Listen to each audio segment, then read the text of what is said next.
that shit deliberately. I didn't do it deliberate, dude. When this is that shit deliberately. no, I talk to you. the fucking button, the fucking. Hey Gary, the button with the button, it goes to my hip, and I push it aside because I have a long cord. Fuck the button. Fuck the button. You would fuck a button, you nasty ass dimple. No, fuck you, leave my brain. I didn't mean to go on mute. Look at, see, it's not blinking right now, is it? Yeah. What do you say? You sound like the offspring. That's disgusting. This burger is gross. I am not eating Wendy's anymore. What are you doing, Gary? Gary. Hey, fuck nut. Hey, asshole face dingus. My burger away and grab something. You don't need to eat a. You don't need a. God, you're so. You know why you should not be wearing that tank top, that bright white tank top? Gross. It's because it shows off your nasty ass body hair. Hey, I'm fucking handsome. That is disgusting. I am handsome. Wait, Krabby Patty. Gary, you're making me hungry. Can I eat it, please? See, BJ Mason wants the burger. Austin had to work again, unfortunately, his schedule. No for Ben, yes for Lauren. There you go. Wait, yes for you. She didn't ask you a question, you dumb shit. You say I'm making her hungry. It wasn't like a rhetorical question. He would get food from me anyway. Gary, do you know what a rhetorical question is? Yeah, go fuck yourself. No. Go fuck yourself. Yeah, I hope you get the Hershey's chocolate squirts. I'm not getting no Hershey's Thank you. Why do you think? See, come on, folks. Where's the Big Mac, Mr. In Charge?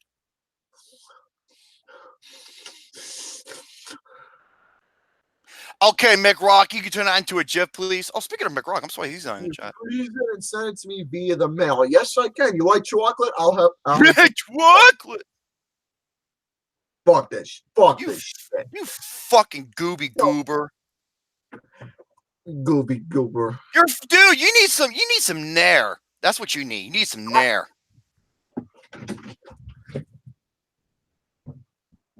What about episode 88? Okay, what Jose Film Creator is talking about, Boy Thunder.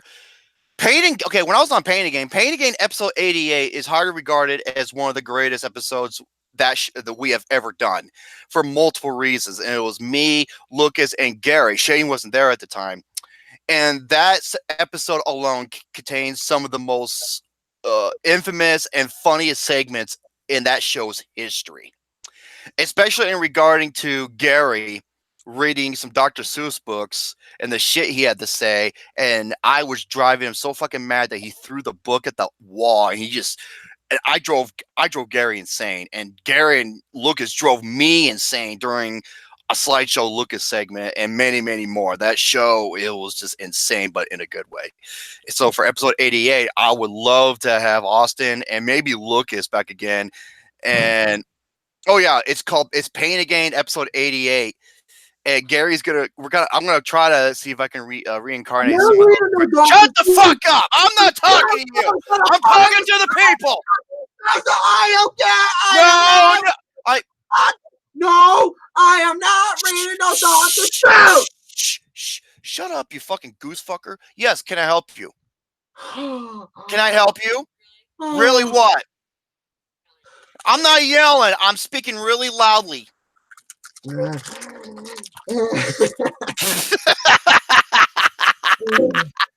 Even you couldn't even keep a straight face.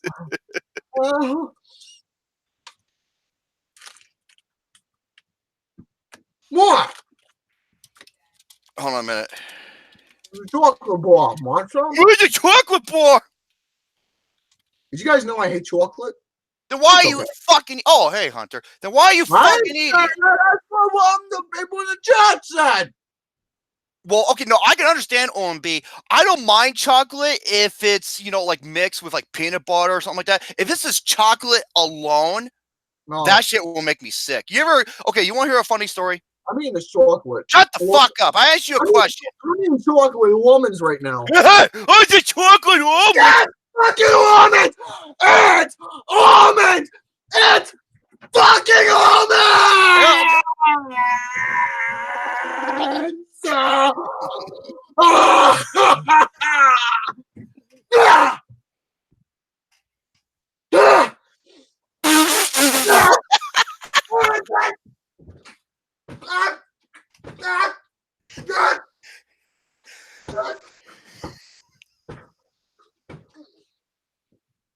Hey Gary, do you like Reese's peanut butter cups?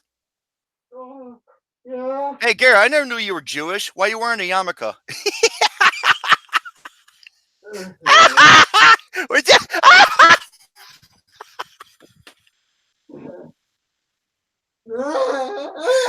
if it cut it on me, it shows Gary putting a on his head.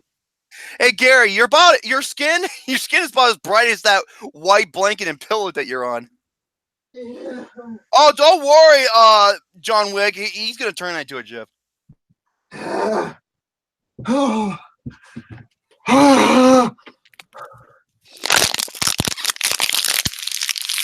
Oh my God! Toilet the bullshit! God damn it! So Gary, what do you have to go over for today's show? I got nothing.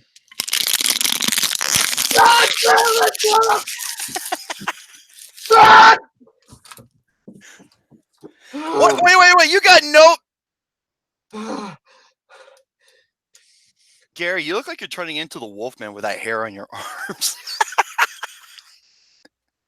They can use you. They could have used you for. They could have used you for the Wolfman remake, and they could have saved a lot of money on CGI budgets. At least I'd be getting famous for something. Stop! Oh, I actually will, John Wayne. That's one of my topics. Oh, Mr. Gauss, I have a. What the fuck are you doing, Gary? Nothing. Don't worry about it. No! What are you doing? And why did you Don't worry about it. Why did you put a red blanket over that section in the corner of your bed? Don't worry about that. Bullshit! I want to know. I want to know. Organize my room. Don't worry about it. Don't worry about it. Shut the fuck up. I want to know, what were you doing?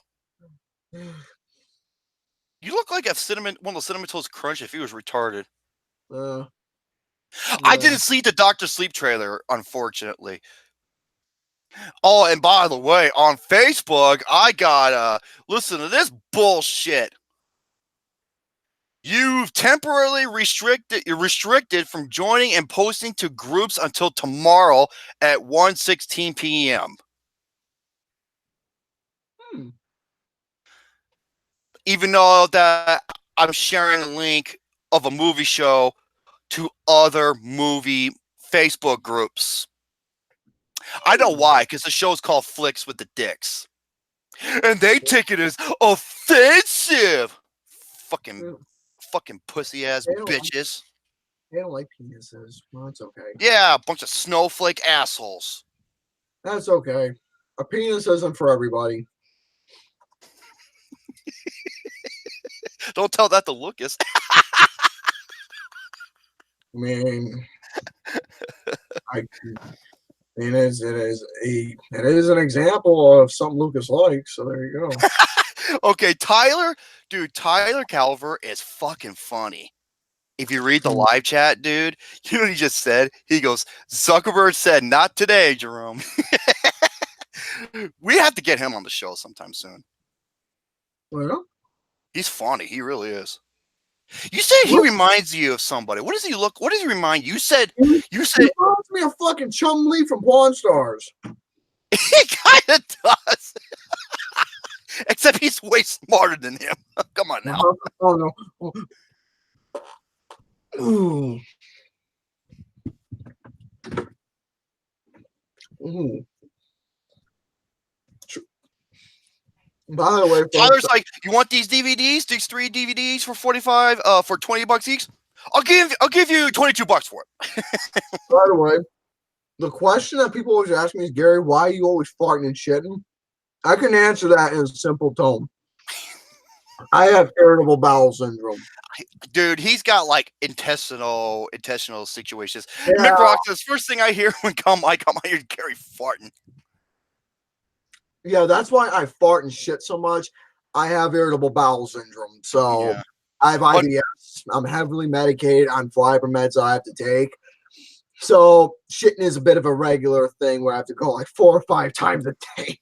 Oh my God. You know what? If Alexander the Great, me, and Tyler, we could have our own movie version of Pawn Stars. I could be Rick Harrison, Alex could be Big Haas, and Tyler could be like the way better version of Chun Li, who's actually smart and intelligent.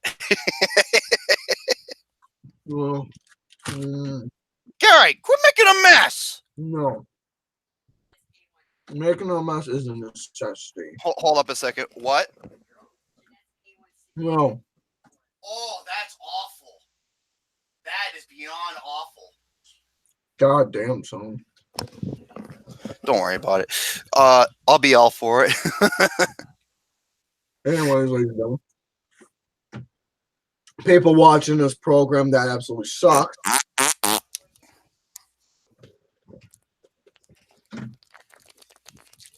I'm thirsty. I was drinking. Anyways, for you folks, ladies and gentlemen, welcome to another episode of this pathetic ass program that we are doing once again because there's no. This show is fucking awful. It is. It's fucking pathetic. I don't know why I'm here in the first. We're here. So this is episode number 87. We're on our way to episode number 88, where I honestly got nothing planned for the episode, where it should be great. But we'll try and do something here. I might do some rules. I have to wait and see what will change. Well, I got many things we can do, Mister. Actually, I have a great topic. No. I just thought of something right now, and it'll be funny to hear what you have to say. Oh God. I'm going to mention a film director, actress, or actor, and you tell me what is the first things you would say to them if you met them in person. Go fuck yourself. There you go. That's all I can say. Yeah, that's another Mr. Garrison quote for you all is go fuck yourself. That's Oh, all. Tyler, you are such a fucking troll. A whole episode of A24 films, please. By You the know way, what? Speaking of A24, this show is brought to you by A1 Steak Sauce. There you go. And you know what, Tyler? Actually was saving this topic up for episode 88. I have it in the workings for a while. The A24 drinking game. I actually do have booze. That's rip off. Well, you're going to love that category. I'm saving that for 88. However, I have a plenty on like Gare Bear's rotten, hairy, nonsensical Neanderthal ass. Anything I fucking work. There you go. I couldn't find anything this week that was interesting. Oh, bullshit. Look at all the shit I found. Yeah, what about it? What about it? Yeah. The shit I found, the only thing I found was that trailer that I'm going to go over. Dr. Sleep. Well, I'm going to watch it. I haven't even seen it yet. Jesus! I told you about this like 3 hours ago. What's wrong with doing a live reaction? Huh? Exactly.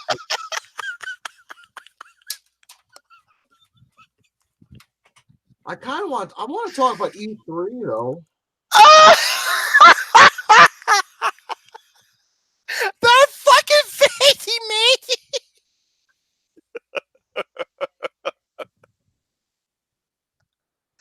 Oh my god. Work, baby, work. Shit, Well, there was an A24 film I would love to see. I heard it was fucking brutal. I mean, brutal as in like, you know, like violent brutal, but I heard it was really good. It's like an MMA film that takes place in prison. It's called A Prayer Before Dawn. I think that's what it's called. A whole episode of the Lar von Trier's from. Get the fuck out. Are you kidding me? Wait. Work, baby, work. I'll be working it. Wait. Oh, God. See, Tyler, he gets the This is why I want him on the fucking on episode, because he gets our humor and he just knows how to push my fucking buttons. You know what he said? Midsommar is getting closer and closer, coming out soon. Oh, fuck me in the ass. I kind of want to talk about E3 real quick. You know what? Oh, a perfect for doing. Oh, go ahead. I heard Nintendo did win E3 and rightfully so. Yeah, I mean, I know this is a movie show. I get it. I'm obvious. But just because I want to create discussion, I just want to give my quick thoughts about E3. Specifically. No, wait. Hold the fucking record player. Stop it. Let me tell you something. I can't do that sound effect very well. So you're telling me, okay, specifically. Come on, Gary. Get it out of your mouth like my dick. Specifically. One more time. One more time. Specifically. One more time. Specifically. Hey. Now I know my ABCs. What? Now I know my ABCs. Oh my god, you're a stupid asshole. I know it's you're a rhyme. stupid ass me. Now you know your ABCs. Open your mouth. I'm going to pee. I don't give a fuck either. So I guess I'm gonna come up with some late topics while I'm looking at boys. Little baby, don't say. Shut up! I'm singing. Hush, little baby, don't say. I'm singing my goddamn program. You stupid fat, ugly, rotten peach. Open up your mouth, cause here's a juicy turd. Gary, you need some anger management issues, man. Oh my god, this fucking computer. Anyway. Yes, Red Bum Bum is one of the new hashtags. Hashtag Red Bum Bum. Red Bum Bum? Oh, you did not watch. You obviously did not watch my review of John Wick 3 where I addressed it. So there you go. It shows McRock dead. So what's that supposed to mean? Because McRock cared. So there you go. Yeah. You heartless, cold-rotten bitch. He did care, and he watched my video. Okay, Gary, calm down. You fucking. No. Hey.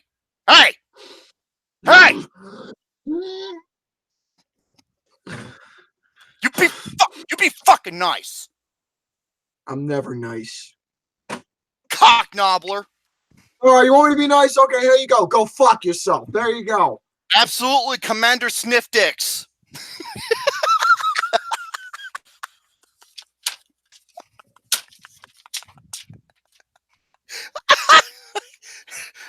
It's not Commander Sniff Dicks. It's Commander Clock Knob. There you go. It's Commander Clock Knob. Oh, that's a new one, folks. Commander Cock Knob.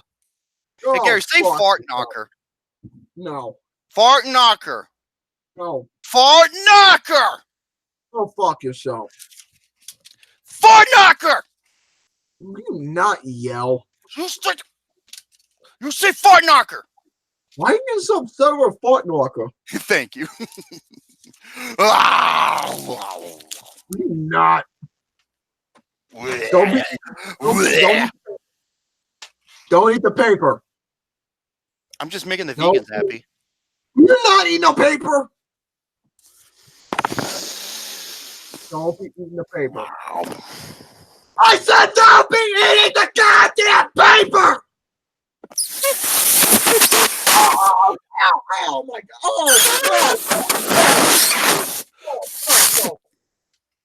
Oh no, that hurts. No, I can't tolerate that. I can't. I don't tolerate that. No. You know what? I'm going to do something you don't do. I'm going to floss. You know why? Because I can't. Well, actually, I don't. Actually, wait. Hey, paper tastes good. I know, right? Especially in those books that, like reference books. Because actually, I don't want you to floss because when you lose all your teeth, it's going to really be good feeling, you sucking my dick. Okay, I think I may have found a couple things to go over on Screen-Rant. Oh, I thought you were talking about E3. I am real quick. Okay. So basically, I'm gonna sum it up real quick. Even though this video is a movie program, and I get it, but E3, since that's one of the big main things that's been going on within the whole social media. Here's how I feel about E3. I'm gonna talk specifically of Bethesda. Ooh, yeah.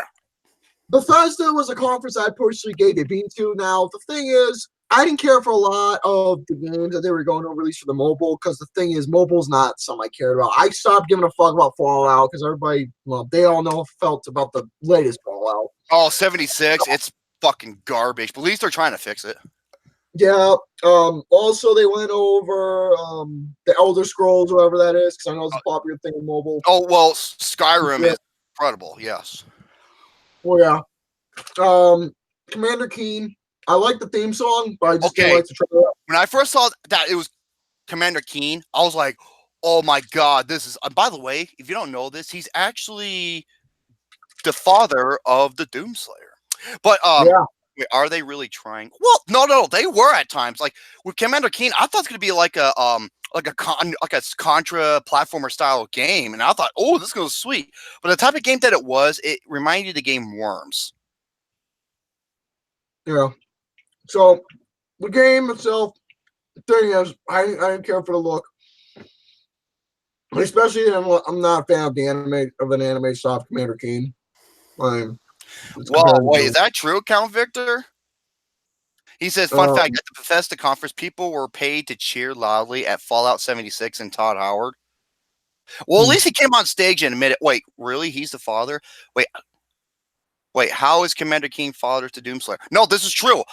BJ Blazkowicz is the great-grandfather of Doom Guy, and later on, because his name is William Blazkowicz, and Commander Keen's real name is William Blazkowicz II. Doom Guy's name is William Blazkowicz III. Yeah, Tommy. The more you know. What? What? Since questions are being asked, would you like one? I mean, they're healthy. They're healthy. God damn it, Gary! No, it's true. You can actually look it up. It's the honest to God's truth. That makes Doom Guy even more of a badass. Yes, it's absolutely true. They're all related. So with that being said, Commander Keen, I'm not really looking forward to within the game wise, but there's a game that did catch my interest. Ghostwire Tokyo. That looks sweet. It does look interesting because like what if concept, but at the same time, I want to see more visuals and more story. You like that cute Asian chick that was on the stage. I enjoyed it because of her. And that cute accent she had, and she was so adorable.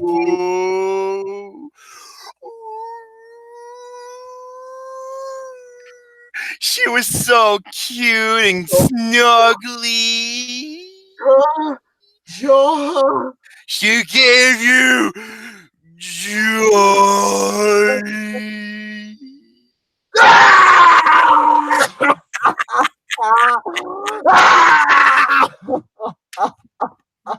It's a great success. She was adorable, and the best thing, that was that wasn't Microsoft press conference, was it? When she showed up, or was that Bethesda? Because one of the biggest highlights was Keanu Reeves showing up. That was awesome. Oh my God, that was unexpected. Because Keanu Reeves is the fucking shit. He's the Fred Rogers of Hollywood. Yeah, he really is. I love Keanu Reeves. You know, despite him making some shit movies every now, you can't find a more decent, lovable, humble, awesome dude like Keanu Reeves. Yeah, because he's actually really down. He is a crazy rich Asians. Yeah, you're breathtaking. I love that. Yeah. So with that being said, Tokyo, I want to see more development within the game itself. I want to see maybe some visuals, pictures, or more video. I want to see some more. Mostly, I want to see some more story development. It kind of is modern Jesus in a way. It was it was a nice little summary of at least a little detail of what's going to be transpiring within the game. But the problem is, I want to see more detail of what's going to happen. Right. Also, Bethesda Wolfenstein the Youngblood. Yeah, that right there. If you saw us in stream, I personally lost my shit. That looks Because awesome. I absolutely love Wolfenstein to bits. Oh man, Wolfenstein is a great series. It is. It's like the originator before Doom was around. Because the thing it was, and well, it was made by this. It was made by the same company. I forgot who, what company makes Wolfenstein now, but they're doing a really good job. And this one, you get to play as one of BJ Blazkowicz's daughters, two daughters who are fucking badasses, man. And the thing especially if you read the lore. Thing is, they're actually going out to rescue their father. That's a basic plot, but see from that video, there's gonna be a lot more to it than just that basic plot. I can't fucking wait because there looks like there's gonna be a lot more to Wolfenstein alone. And now, my most anticipated game. Now, if you go to the main channel, you see us playing Brutal Doom 64, part of the project, the Brutal Poops 64 series. We have to do another episode sometime soon, yeah. So, thing is, I fucking love Doom. It's one of my all-time favorite video games to play in general. Regardless. Come on. I mean, come on. Okay, look at this. Watch this. Okay, look at that right there. Look at that. Look at it. Look at that. Look at that. I made that. So there you go. And you did it as a joke, and I thought it was amazing. Fucking phone state since. So there you go. So with that being said, I fucking absolutely love Doom. It is to me the best first-person shooter that has ever been created. It's fun. It's exciting. It's evil, but in a good way. And I think it's the greatest, one of the greatest stories ever told within video games, at least first-person shooters. And it's like the Godfather, Holy Trinity, all that other shit. Okay, well, I don't know about stories because it concentrates more. Okay, here's one thing I love about Doom, and I hope this person's watching. It focuses on gameplay for a video fucking game. Yeah, that's an inside joke towards a certain asshole. Now, more than anything else, that's why I love Doom. But the thing is, I'm gonna have an agreement here because it's a God's honest truth. Now, when it comes to playing Doom, we're always playing mods, not just Brutal Doom 64, Project Brutality. There are some new mods out there, but the thing is, I want to play this latest version. The problem is, okay, here's the thing. I played the recent version of Project Brutality. I can't fucking run it. It requires so much, not the 3.0, but like the updated version that Painkiller has been and his team has been working on. It is. I told you, OMB, I couldn't stand Red Dead Redemption 2.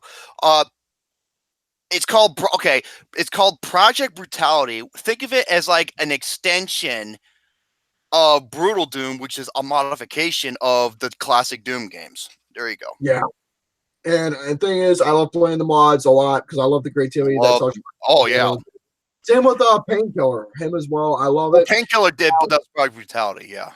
Long story short, folks, I love playing with a keyboard and mouse. I do too. That is a preference that I think any first-person shooter should do because it fits the mold, and it just feels much more accurate and much more fun than a controller. And speaking of that, there's two USB. Yeah, Bethesda did release Doom, and my most Bethesda, they helped distribute it. It was software who developed it. And this one right here, Doom Eternal, they are really going above and beyond, adding and the game looks gorgeous. Now they're adding different types of areas, doing different types of maps. They are adding a swimming feature that's hardly ever been done in a Doom game. No. So that's not that I can remember. I believe they're going back to, if memory speaks, some old styles within guns. I know they're going to an old style with a plasma rifle. The plasma rifle has because unlike this Doom version of Doom, that was based off of Doom 3, that plasma rifle. This plasma rifle is based off the classic Doom 2 games. Which I love a lot. some of the enemies. I haven't seen them all, but I know they're adding a shitload of new enemies in the game that's never even been 2 to 3 times more than what the original had.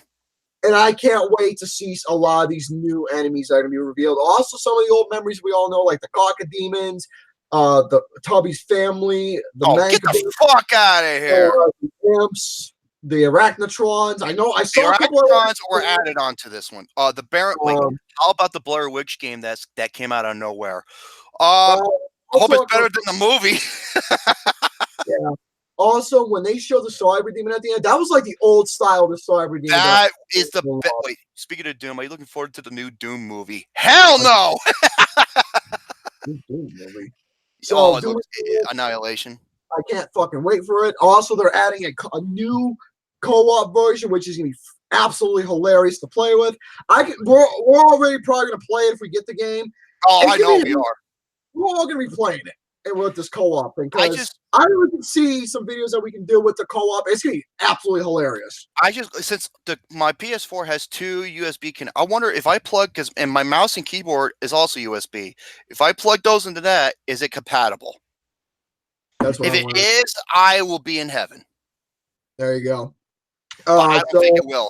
So learning to play with a controller is going to be difficult. Yeah. The thing is, if I'm playing as a Doom guy and he's playing as, because you can play as enemies within the new Doom Eternal. Well, you know what it's like when you're in a single player campaign. People can come in as like a Baron or Mancubi, and they can invade. It's called Invasion, the Invasion Horde, and they can come in and invade your single player campaign. That's fucking awesome. Yeah. So, oh, damn it. I do like that. I do like that a lot. I can see this motherfucker playing as Baron of Hell trying to scare the hell out of me in the co-op. I can already see it now. Booga, booga, booga. Oh, with the Baron or the Pain Elemental or it was the Cocodemon. Oh, booga, booga, booga, booga, booga.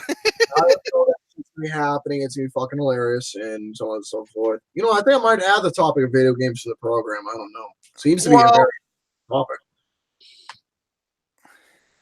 I don't know. Even though this show's called Flicks with the Dicks, I get it, but it seems to me everybody's interacting with this topic of video games. Well, because usually people in the who are involved in film, a good amount of them are into games as well.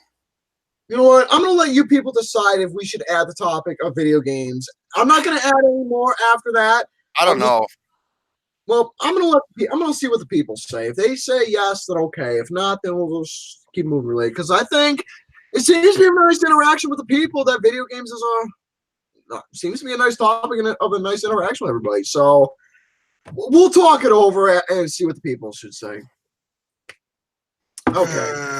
Yeah, so keep your thoughts down below if we should have video game discussion adding on to what we're doing, and we'll just hear you folks. Well, it's obviously gonna be both if it's a yes. Hey Tom B, I know we started. I did a post mentioning that we were gonna start half an hour early because Gary's schedule and everything.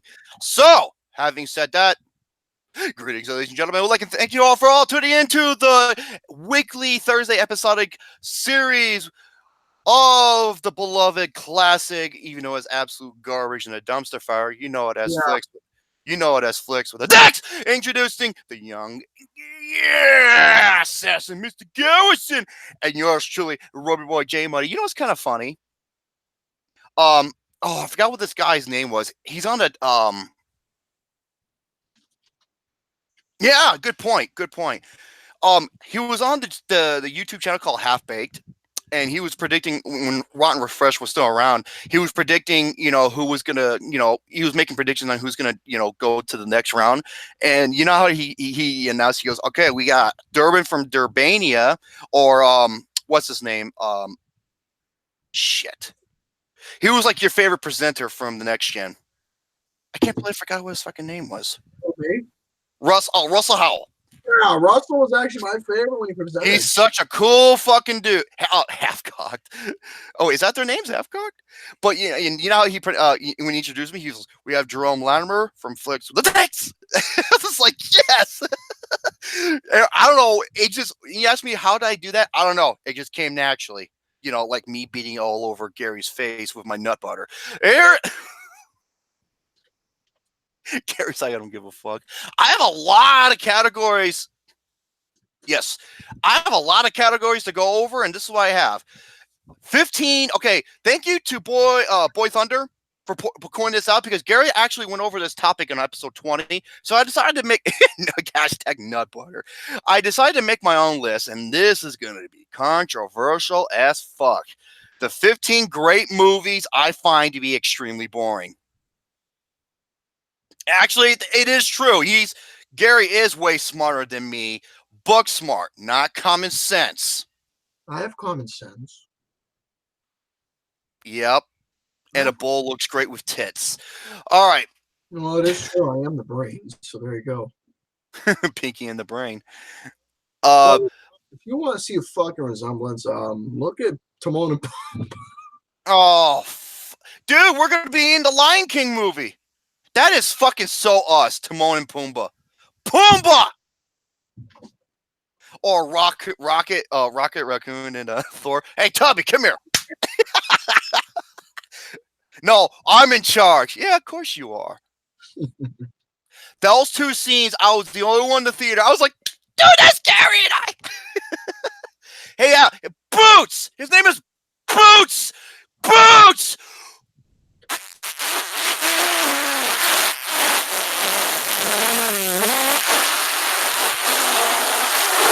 Boots! Boots. Holy fucking hell.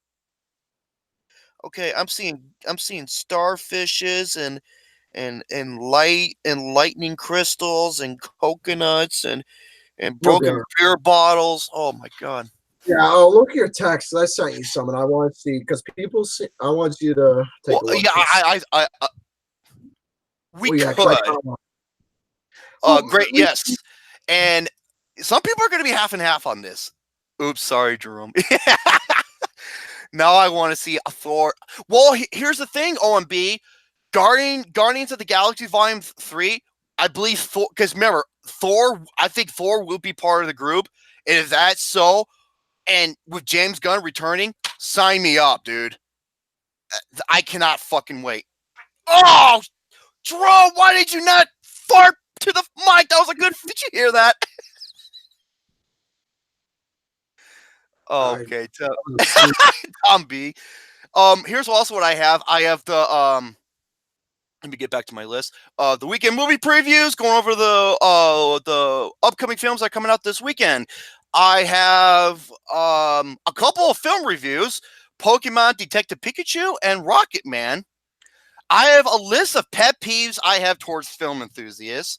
I'll go back to the Crazy Eights, the best in category for 2001 and 2011. You missed. I know it, dude. Thank you to Mr. Jay Vaters. He actually did 2 videos on this.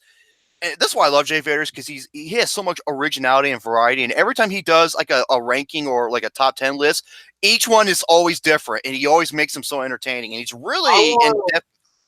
You want to know what I want to do with him? I want to take some peanut butter and rub it on his nipples. What did you call him? Vanilla semen? We need to have him back too, dude. It's been a while since he was back. Yeah, the 12 most overrated and underrated film directors. That was inspired by Jay Vaters. I got a movie trailer to go over, which is Frozen 2. Early Toy Story 4 reactions, which is fucking insane. And a topic that I have to go over that involves Justin fucking Bieber. Oh, Bieber. Gary, say Rory the Warrior. Okay, folks. Right now. Okay, folks. If you're all wondering where that's from, Shane O'Mac Pimp Daddy, or his channel's not called Dragoon XLS anymore, I don't believe. Yeah, he's Shane O the DM.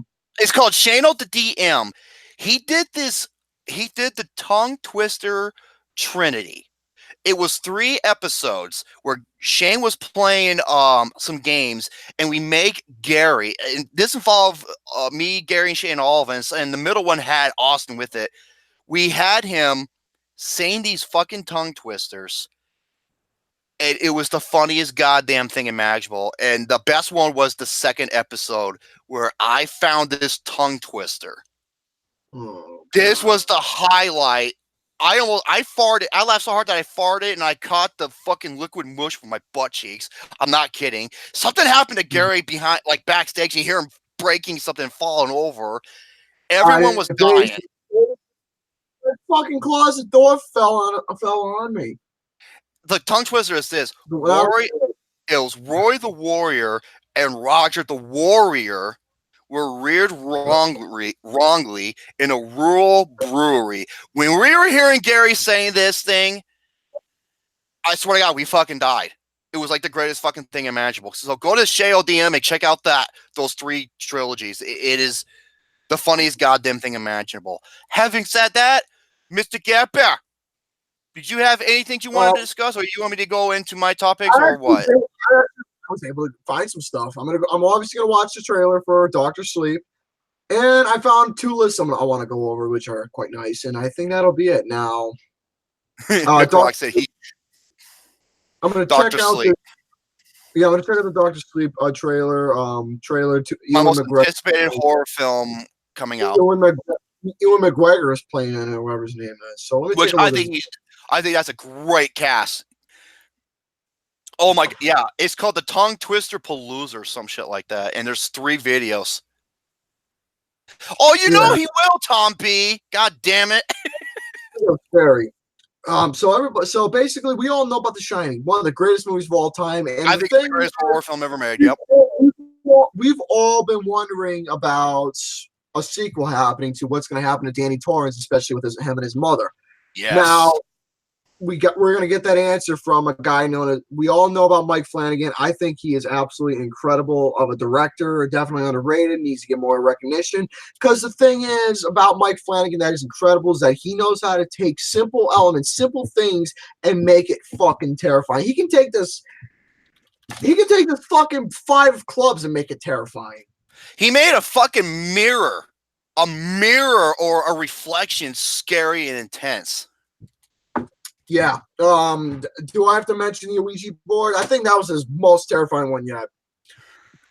I don't know about his overall best, but it contains one with that little girl. She's coming from behind. She's like, no. Oh my God. When I saw that, I'm like, oh, you little bitch. That was fucking scary. Like, that was fucking scary. Have you ever played the game Black Rose? There you go. Yeah. Origin of ball sacks. So there you go. Now, this is basically Doctor Sleep. Long story short, for plot-wise, it is a follow-up to what's happening with Danny Torrance. So I'm gonna watch the trailer. I'm gonna try and keep it on the down lows from copyright. I'm just gonna let you all watch my reaction and see. Well, I don't think you get copyright just from watching it just from audio purposes. Probably not. I don't know. All right, so here I go watching this shit.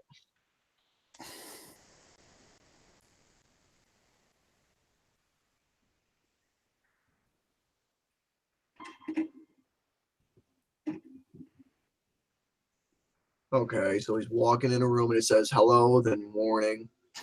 Oh yeah, why wouldn't you?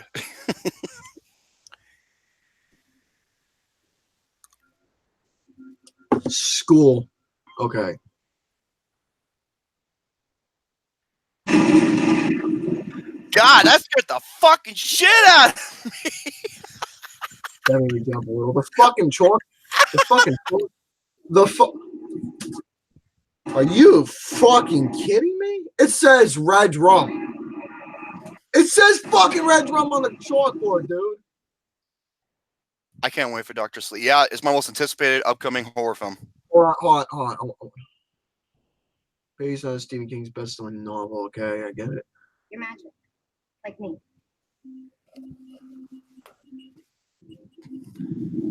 I need you to listen to me. I want to tell my place. The dark place. God damn, that scared me too. There were 3 people like us. We died. When I was a kid, I bumped into these things. I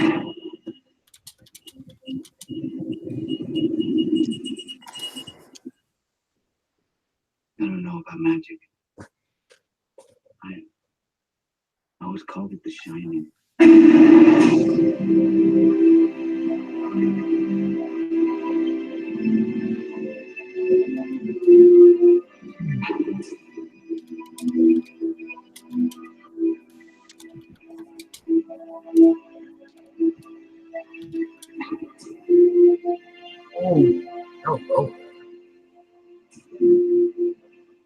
Interesting music choices. Yeah.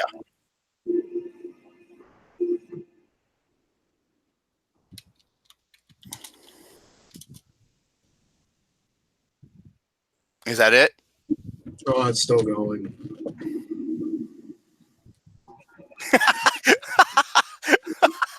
Look, Nookum, that's actually fucking fun. I don't know which one's better, mine or yours. Mid subpar. I call it mid some more bullshit. Okay, I saw the trailer. Now, here is what I was able to pick up from this trailer. To be blunt, it is definitely really interesting. It was a really interesting trailer, and for someone like Ewan McGregor, I never really took a guy who I would see playing as a psychological horror. I never took him as that type. Wait, has he ever done a role like that per se? I really don't remember exactly. No, I don't know for sure, but from what my knowledge, I don't think he has. And this is he definitely does fit the bill playing as this particular bill. It does work. Now, the thing is,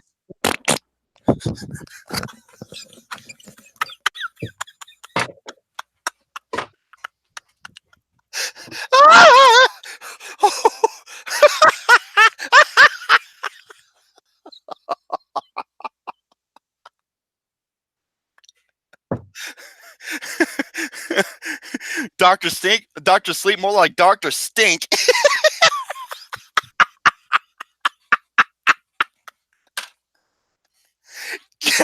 Okay, folks, what makes it even funnier, he fucking hates it when he's talking and he gets interrupted, especially when I fart. It pisses him off so bad.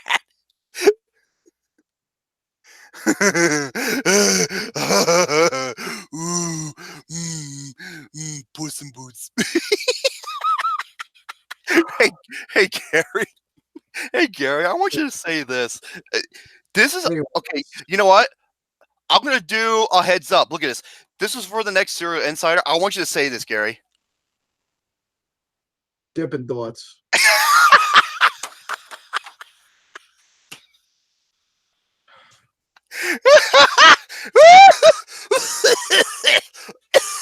Oh my god, I almost shit just laughing. You know what? Anyway. Christine, Ashley, Lauren, Faith, and others are just like, why are we attracted to these? Well, attracted? Why we got attracted to watching these two fucks? They don't. No, they don't. Anyway, as long as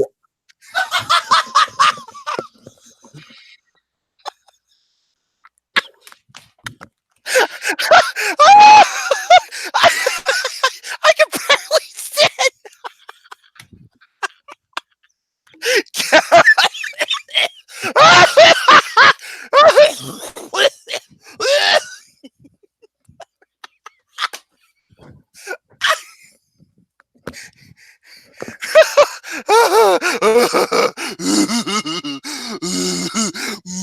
Hairball.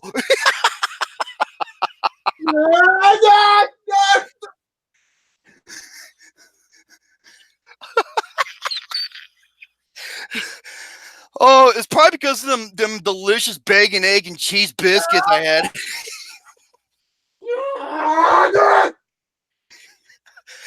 Gary, you know what? With your big ass sticking up in here, you look like a fucking camel.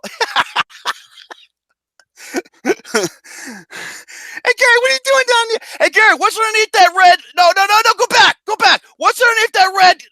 What? Go back to the goddamn red blanket. Back to the blanket. Anyways. Hope I fart again. I'm gonna mute your fucking ass if you continue to shit. You do. Speaking of Dr. Sleep, you do that. Your ass is going to sleep, a little shit. I want to finish my thoughts about Dr. Sleep. Okay, go ahead. Did you see what Lauren said? Gary, you look like one of the people from Over the Cuckoo's Nest.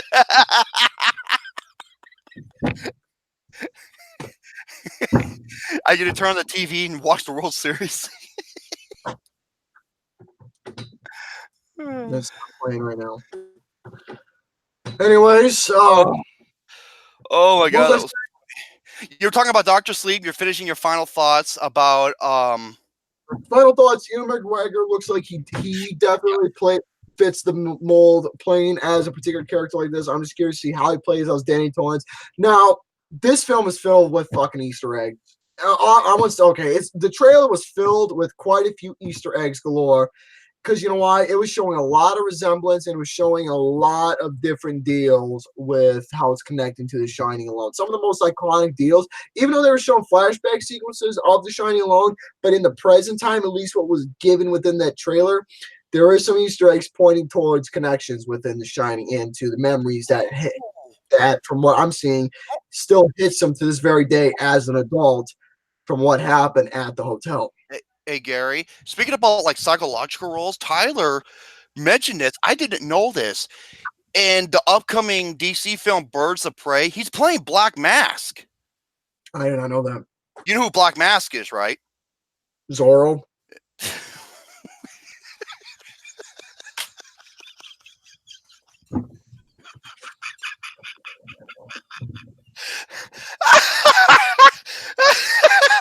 Fucking really? Okay, Black Mask is like one of the most infamous villains in the DC universe. He killed fucking Zorro.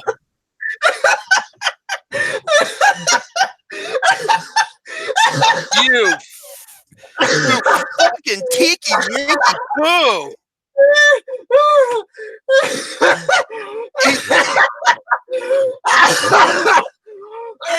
Oh my god. Oh shit.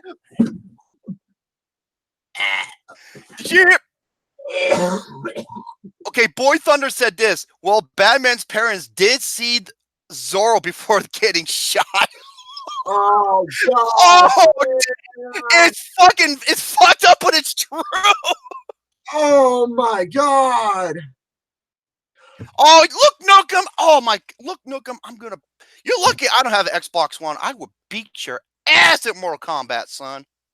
So, what was I saying before? Doctor Sleep is definitely interesting. I'm looking forward to it. There you go. Oh, I cannot wait for Doctor. It's like I said, Mike Flanagan is the best horror filmmaker working today. Yeah. Easily. So I got two more topics I want to go over with you all. Then after that, you need some. Yeah. Hey, Lauren, you want? I'm not gonna say that. You need someone to throw you a cough. Oh, you mother. You know, Lauren can kick your ass, right? You know what? I'll probably enjoy it too. Lauren, I am so sorry. There you go. I think I gotta take a shit. See, this is why she's not going out with you. Shit, man. If I were a pretty ass woman like her, I wouldn't want to go out with me either. Holy shit. I think James Wan. Wait. Jordan Peele's better. Well, Jordan Peele did 2 movies. Mike Flanagan, he's done, and he did that Haunting on Hill House, where everybody I know, Jared Ross, Austin, and a couple others saying it is a fantastic.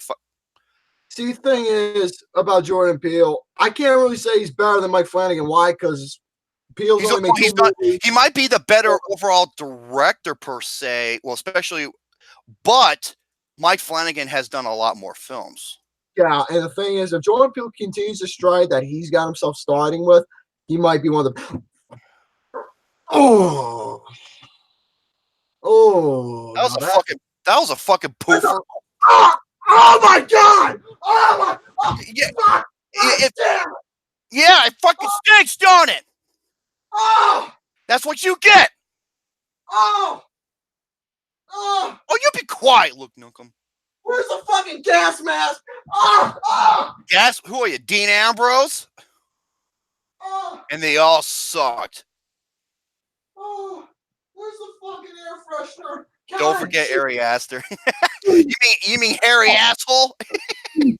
Tyler, we need to get him on the show, dude. He is hilarious. Okay, you know what? I had an idea. Gary, Garrett, you know how we did movie trivia on episode, was it episode 50? I think it was episode 50. Yeah, why? Okay, you know what?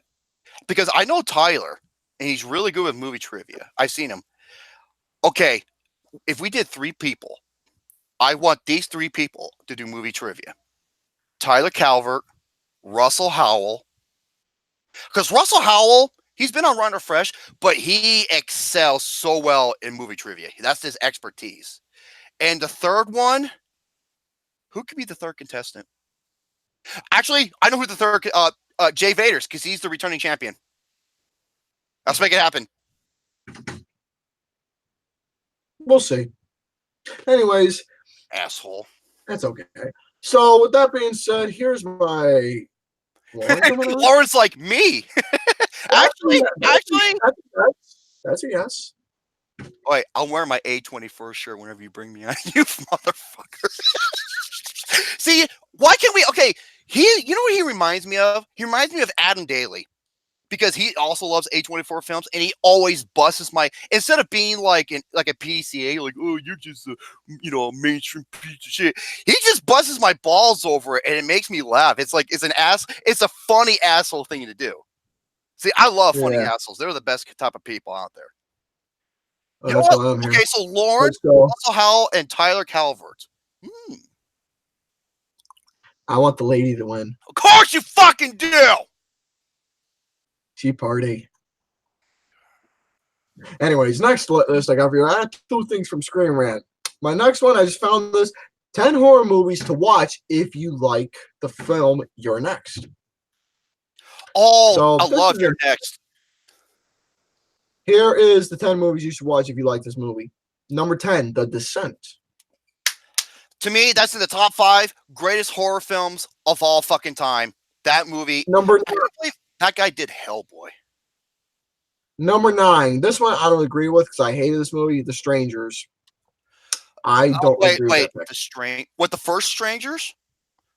Yeah, the first one. Yeah, neither. I never saw Prey at Night. I wasn't a fan of the original Strangers. Number 8, Last House on the Left. Which version? 1972. Okay, that's the Wes Craven version. Craven. Now, pretty fucked up, but actually well made, especially for the time. Yeah. Next up, number 7. It Comes at Night. Give me a fucking dude. I did my review on this and went over this in detail.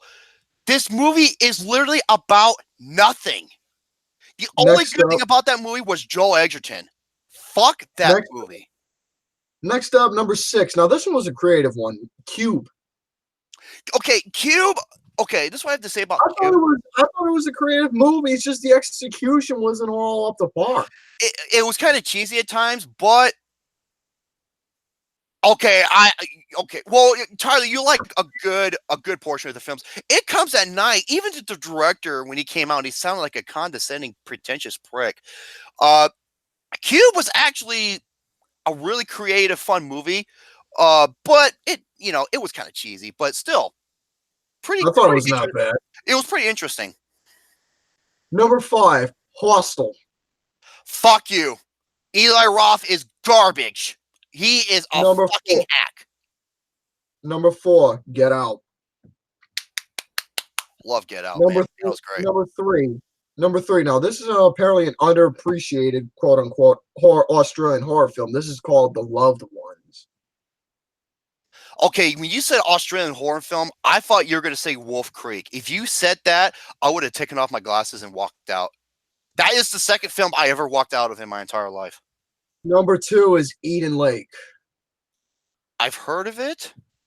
I heard of the name, but I'm not too familiar with it. And number 1. What's number 1? I'm surprised you said it. I'm not making this up. I will show you. Number 1 is that fucking movie, Wolf Creek. I'm not making it up. I'm literally looking at the list. I'm not making this up. Okay. I will literally. You know what? Okay, no. Look. Okay. It's kind of hard to. Oh my god. Right Okay, folks, let me explain something to you. This movie, you know Roger Ebert? Roger Ebert gave this one of his rare scores. He gave it a 0. And I applaud him. You know why? Because this movie is a depressing, disgusting, putrid, inhumane snuff film. That's all this shit was. And there's a sequence that happens to this woman involving this fucked up Australian guy and a knife. I saw this. I got up. I threw my fucking remote at the couch. I shut the TV off and I walked out of it. I was done. This movie is deplorable in every way. And this movie came out on Christmas fucking Day. Oh man, dude. Wow, the fucking nerve on this cocksucker. Yeah, dude, I literally showed you the proof. Fucking, I couldn't fucking believe that, dude. Wolf Creek is number 1. No, his absolute worst is I Spit on Your Grave. You are right, Luke Nukem, which I fucking hate that movie too. But with Wolf Creek, it was just fuck. Dude, okay. There's a scene, it's called Head on a Stick. That's the scene I got up and fucking walked out. I was done.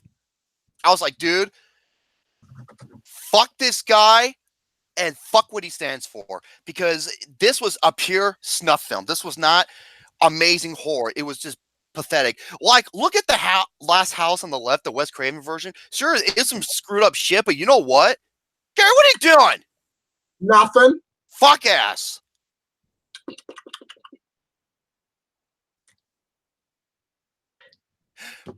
Hey, speaking of Jay Vaters, the one goddamn percent. There we go. You mean the dude who drinks the whole 1% milk? That is Mr. J. Yeah, that's actually By the way, Jay, did you happen to have a glass of milk today? If you do, I'll be very happy. It would be funny if he was lactose intolerant and he ended up drinking it anyway. Fucking lactose. What? Oh! Oh no! Oh no! No! No! You get the fuck back here! No!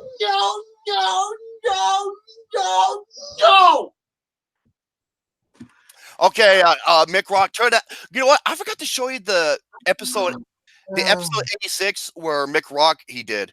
Because he does those tribute like montage. I wish you would have keep them unlisted because they're fucking funny. I gotta show you that video. Lactose intolerant, Gary. No. Lactose intolerant. No. Quit showing off your fucking nipples. I don't want to see those nasty ass peaches. Lactose intolerant. Thank you very much. Lactose intolerant. Oh god, I might have to wipe my butt. I think I have swamp ass. Lactose intolerance. Fucking pathetic. All right, Dude, I'm not kidding. It came out on Christmas Day. It's fucking deplorable. You know what? You want to see a great Christmas movie? Films that came out on Christmas Day? Watch films like War Horse. I think it came out on Christmas Day, or Django Unchained, or The Wolf of Wall Street. Jay, is it a Pepsi? If it's a Pepsi, then you're on my boo-boo. You're on my boo-boo list. I'm gonna laugh. It's a Coke product. My mom will be cheering. Oh, you dude. Shut the fuck up. Gonna make it on my boo-boo. Is gonna make it on my boo list. Boo-boo list, my ass. He's gonna make it on the boo-boo list. Well, Jay Vaters, when I go over my most overrated films, I'm not gonna be on your nice list.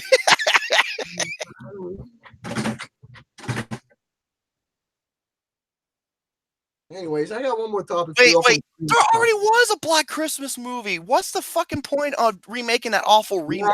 Last Christmas, I gave you my heart. No. And no singing. Quiet, you fucking butthole. Be quiet. All right, last topic I got for Nasty you. rectal horse itch. This last topic I got for you all is a bit of a fun one. I'm gonna obviously go over some Bill and Ted's Excellent Adventure. But for this one, I want to go over the top 10 wackiest / fun quotes that was said in the movie. Iron Maiden. I love that band. That's one of my favorites. Anyway, starting off at number 10, the only true wisdom consists in knowing that you know nothing. That's us, dude. That movie is so fucking funny, man. The thing thing is, I love how when they say that they try and act so serious when they say it, but that's, no. that's what makes it funny. It's like, they're just okay. It's like Dumb and Dumber, where they're just being themselves in society area, and it's like social commentary in a way, and of them reacting to them just being thing, and that's what makes it funny. And they're funny guys, so yeah. And number 9, 69 dudes. Now number 8, I totally possessed my dad. It was where that one scene where they were possessing their old fathers and Bill and Ted's and they were fucking betraying their fathers. I thought it was hilarious. Gary. Number 7. Gay Vaters. Look what he said. He's making it to the boo-boo list. He's on the boo-boo list. Okay, here's who's on the boo-boo list. You got Dano. You got Austin. You got Larry. You got Mr. Benji Wilner. You got... Elsie Screen Talk. He's one handsome son bitch, man. God damn. And now you got Jay Vaters on the boo-boo list. I mentioned this before. You know what Elsie Screen Talk said when he was on? I think it was going up against JB Badass, Jaron Buckingdall, and they're going over romantic comedies. He's like, "Oh, that's my life, minus the romance." I was like, "Oh." I mean, if Larry wants something, Oh no, Gary. He's into people that are handsome, not handless. I guess. Hey, he wants love. I got that quote from Kingpin. I know. I mean, I'm a straight man, but I know how to give love. Ben Wilner says, "Welcome to the club." You're not going to talk to the program. Ben Wilner. Let me tell you something about Ben Wilner. The guy. He is handsome. He is handsome, and he's talented, and he's got a nice chest. He's handsome. I'm surprised. Okay, you know what he reminds me? I'm surprised he's not like the Godfather of WWE, because the dude is handsome, the dude knows how to sing, and he knows how to play guitar. He's got fucking talent. He's got the 3 most essential fucking qualities. Why is this man not getting any pussy yet? Dude, he should be going down women like he's eating ice cream. Man, I'm gonna write. You know what I'm gonna do? I'm gonna get a fucking piece of paper. I'm gonna get a notebook. I'm gonna get a pen. I'm gonna sign a fucking petition to get a hot ass supermarket. Hey Gary, sign this petition. No, I'm muting your fucking nasty ass. We are not hearing this farting shit. No, well, I'm getting yelled at too. Yeah, you son of a bitch! You muted my fart! That was a good fart! How fucking dare you! That goes against the laws of the flicks with the dicks!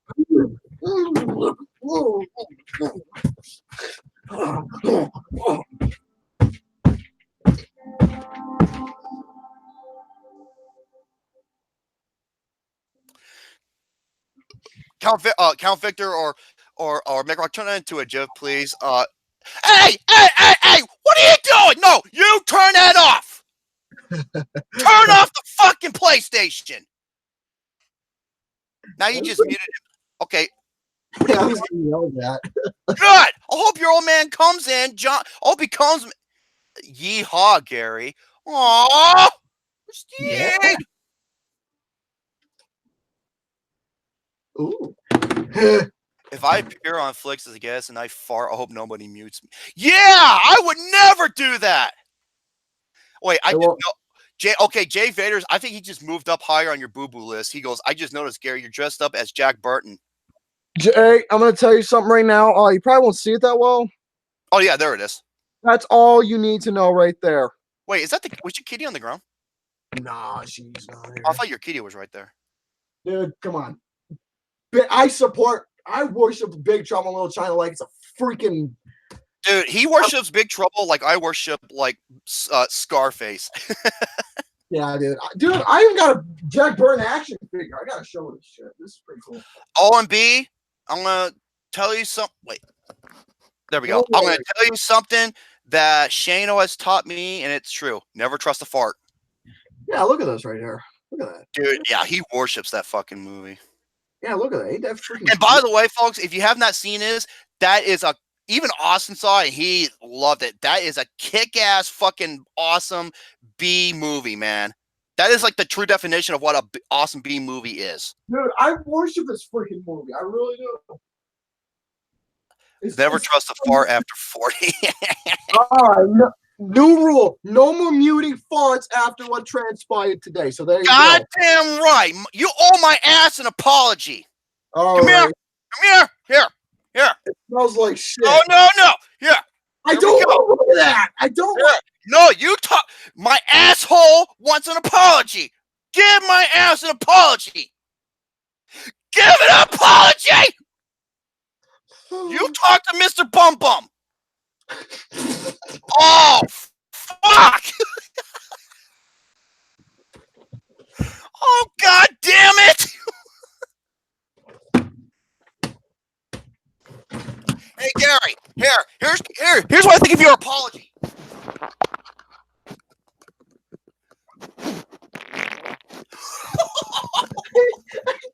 Mister. Oh, that was a good fart. I didn't give a fuck about the fart. Tyler, I think it's gonna be like a sequel or something like that. You walked into that one, Jerome. Yeah, his name is fucking Mr. Bum Bum. Mr. fucking Bum Bum. Mr. Oh, you're playing Doom. Hey, that's the Revenant. You're playing Doom.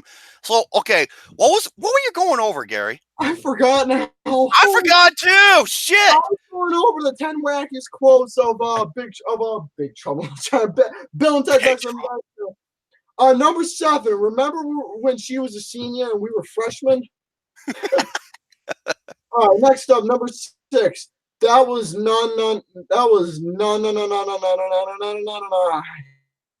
Hinuous. Non-hinuous. From yeah. Next up, number 5. This is not like I expected at all. We got totally lied to by our album covers. Number 4. I do not believe we get Eddie Van Halen before we have a triumphant video. Number 3. The best time to be is now, and all we can say is let's rock. Number 2. Be excellent to each other. Be excellent to each other. That should be number 1. Number 1. Stranger things are afoot at the Circle K. That's pretty. Okay, Iron Maiden? That's one of our favorite bands. I will say the Circle K that is in the no, don't.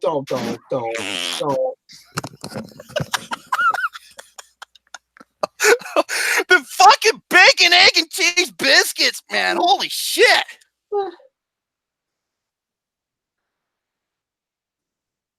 Oh, wait, believe me, just wait till Austin and Gary go on their honeymoon. The makeup will be worth it. You know who just said that to me? Joey Acacia. That dude is so underrated in terms of how fucking funny he is, man. He is fucking funny. How many times is that already? I don't know. Big Red Bum Bum. Oh my god. You said it, not me. Asshole. While he's playing fucking Doom, I guess it's my turn now.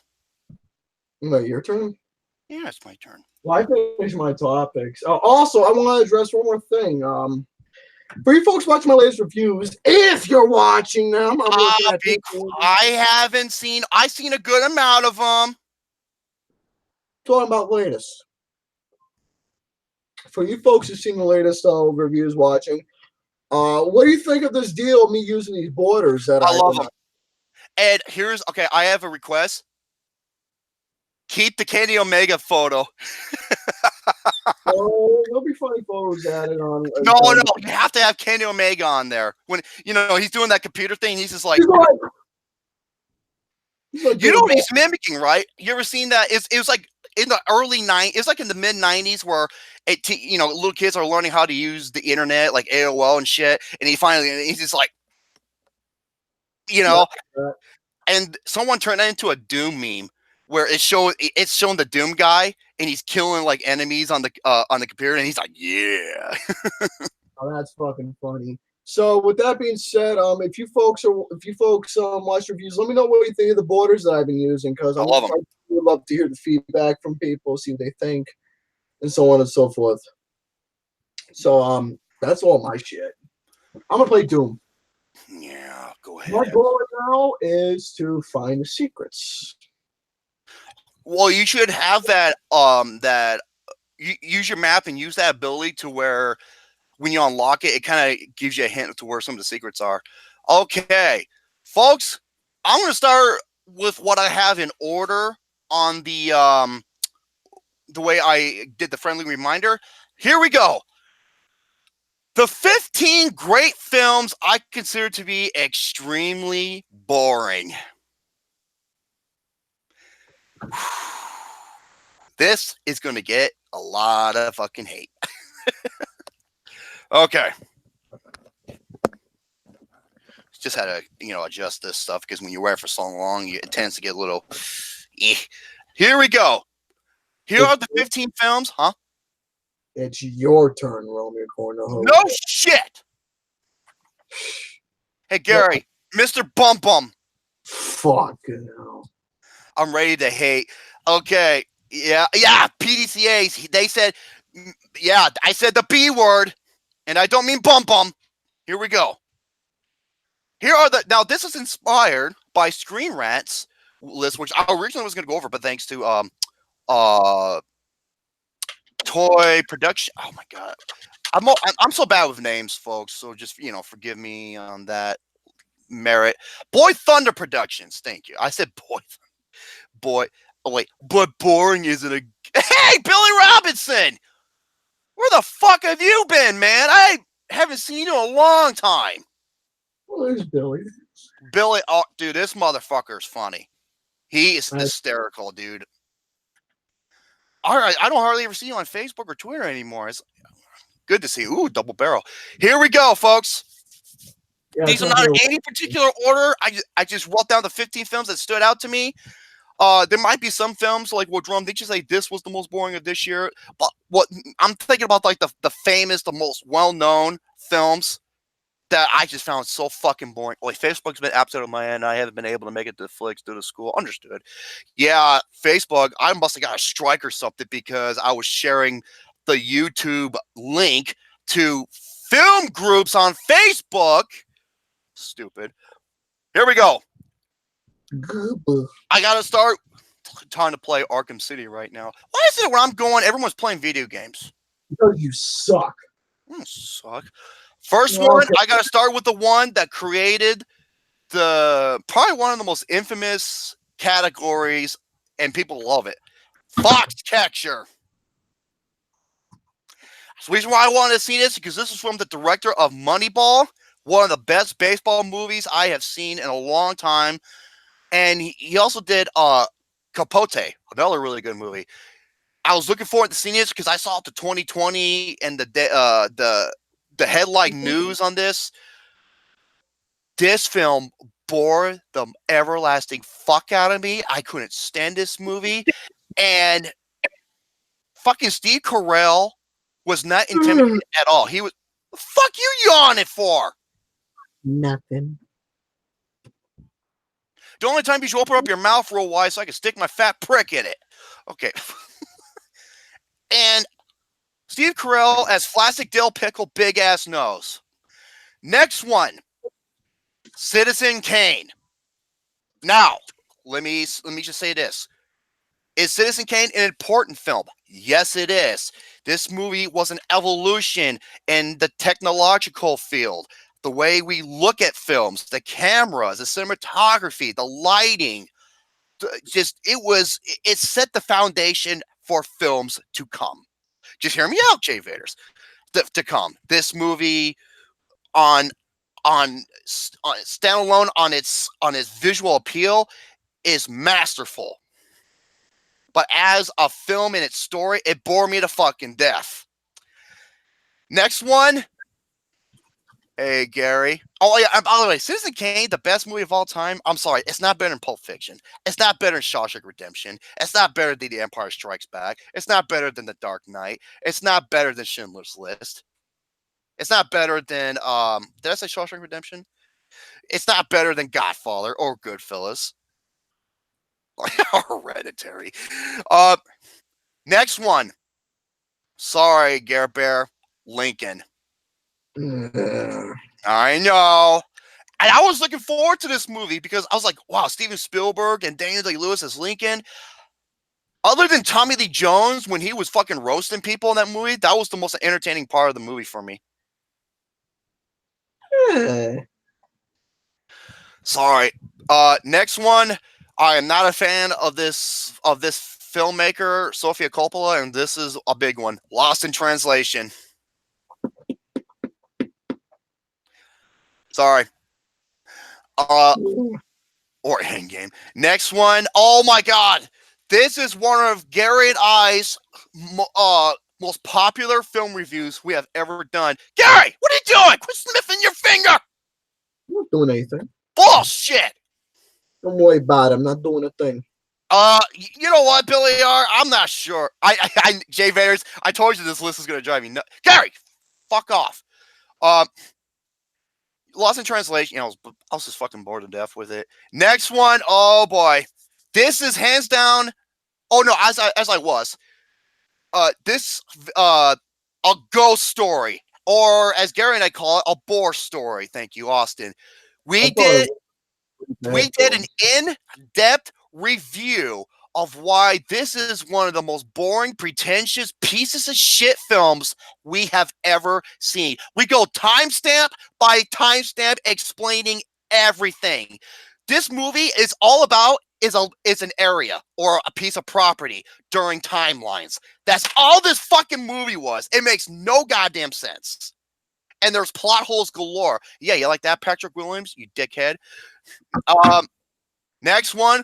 This is the most boring horror film I've ever seen in my life, and it's one of the worst horror films I've seen this decade. This movie is highly polarizing. I got it. Peep. Shut the fuck up. I like plot. Yeah, and there's an 8-minute sequence where a fucking bitch that I don't give a shit about comes in her house, goes through her daily routine, and eats a pie for 8 fucking minutes. Shoot me. Jack off. Next one. Gone with the Wind. Yes, hey Gary, what was the name?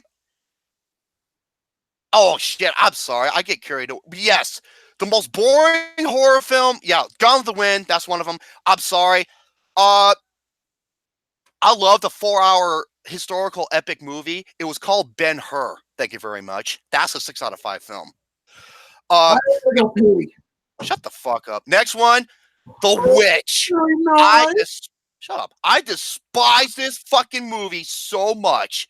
This movie irritates me to no end. And there was only 2 things I can say that was entertaining about this movie. One, the witch had nice tits. And 2, the way the father dies at the end by the billy goat is one of the funniest fucking scenes. It's on par with Gotti when John Travolta comes in and he's smacking shit out of his son. Or Wish Upon when the old man dies in the toilet. Dies in the bathtub. Uh-oh. So the witch. Next one. Okay, here's where the hate comes in because I enjoy the I have not 1, not 2, but 3 Denis Villeneuve films. Oh, that's all right. First one, Sicario. Other than the first 10 minutes and the final act, bored me to fucking tears. I prefer the sequel every day, without question. I'll watch it any day of the week over the original. Next one, Arrival. I had to take a break about halfway through because or you can disable your microphone. And my next one, the most overrated movie I have seen all decade. Blade Runner 2049. Oh, hold on a second. You're salty. Hold on a second. Oh, you're salty. salty tears. Look at.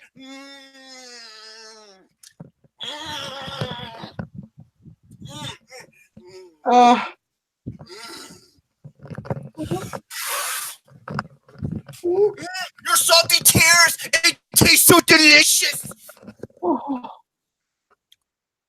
Okay, here's the thing, Tyler. When I saw Prisoners, dude, when I was writing for the paper at the time, I couldn't stop praying. It almost made my top 5. The movie that knocked it out was the Wolf of Wall Street, because that ended up being my number 1.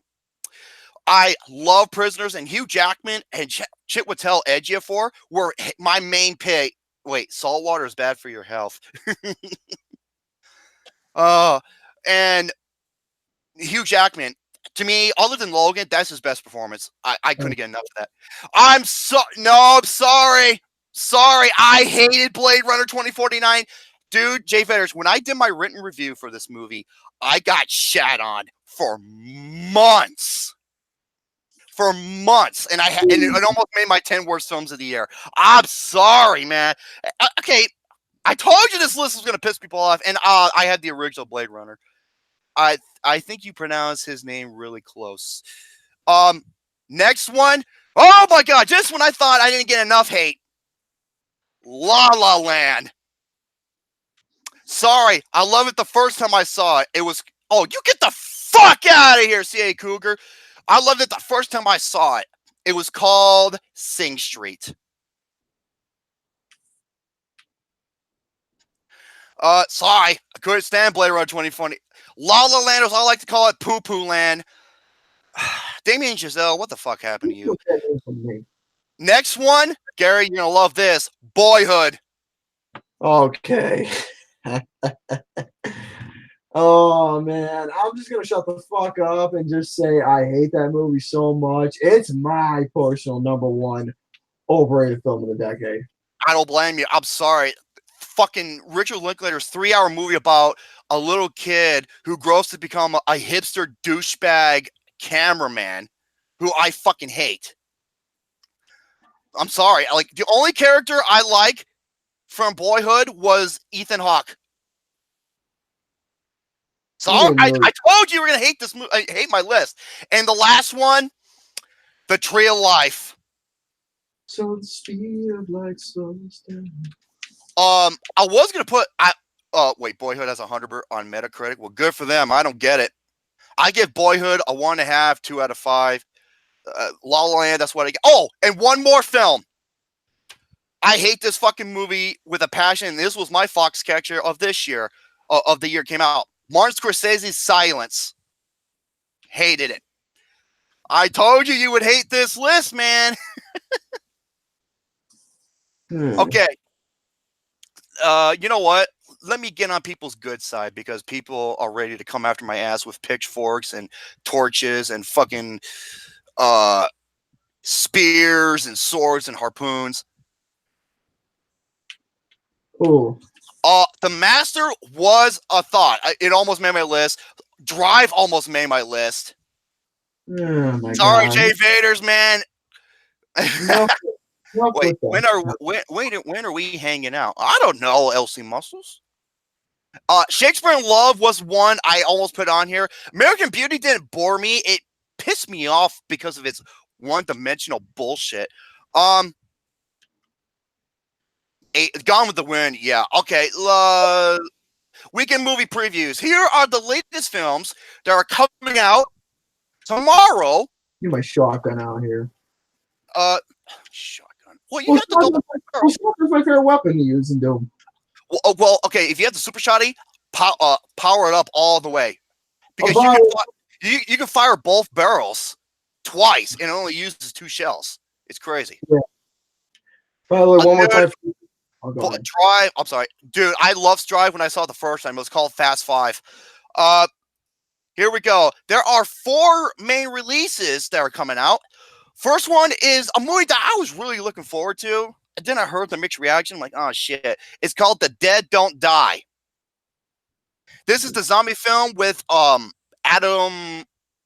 Is his name Adam Driver? Adam Driver and Bill Murray, where it's like a local small town dealing with zombies. and I heard it's pretty much a one trick pony, get sold really quick. Late night. I think I went over this last week. In the Which midnight. I heard that's actually a really good comedy with Emma Thompson, who still looks good for her age. God damn. Next one is Shaft. I am not looking forward to this because of Tim fucking Story. Other than the first barbershop, this motherfucker is a hack. He sucks, dude. This guy is beyond fucking garbage. Let's go over his filmography, if you will. He did Dialogue 1 and 2, Think Like a Man 1 and 2, First Sunday, both Fantastic Four films, and Taxi. He is fucking awful. Okay, And there's no reason to get another I couldn't stand Fantastic Four. If you want to watch the Shaft, okay, watch the original from like the 70s, or watch the one that John Singleton did that was actually not bad with Samuel L. Jackson. And the final one is Men in Black International, which is fuck you, fucking phony ass prick. Which has as of right now 127 reviews, and it's got a 28% of Rotten Tomatoes with the average rating of a 4.55 out of 10. Ouch. Wait, what about the Barbershop sequels? The sequel to Barbershop was Barbershop 3 is not only the best one, it was a big surprise. That was the one that oh fuck. That director did that director is like a hit or miss, because he did some really bad shit like Scary Movie 5, but he did some really good things like Undercover Brother. That's a really funny spoof comedy. And Barbershop 3, which was so Malcolm D. Lee. Thank you, Sia Cougar. I'm really bad with names. So those are the weekend film previews. Now let's go over. What should I do now? I can go over this real quick. What? You want me to go over a movie review? Yeah, might as well. People seem to like that shit. Okay, let's go over a movie review. First movie I saw is Pokemon Detective Pikachu. No, that movie I was not really crazy about. Well, okay. Now, Pokemon Detective Pikachu. Now, I never grew up loving Pokemon. Okay? I never did. I just never got into it. I just never saw the appeal, But I don't think that right there should affect your judgment. Oh, he also did Night School. Fucking hell, that movie is so bad. However, okay, as I was, because I keep losing sidetrack. However, just because I wasn't a fan of Pokemon, that should not affect my judgment, because I'm here to watch a movie. Then the movie should stand alone.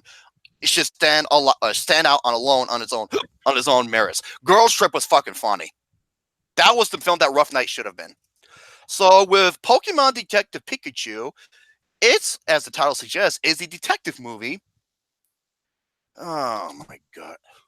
So basically, it takes place at a Porsche. Wait, filming? Oh no, it's the filming. I'm sorry.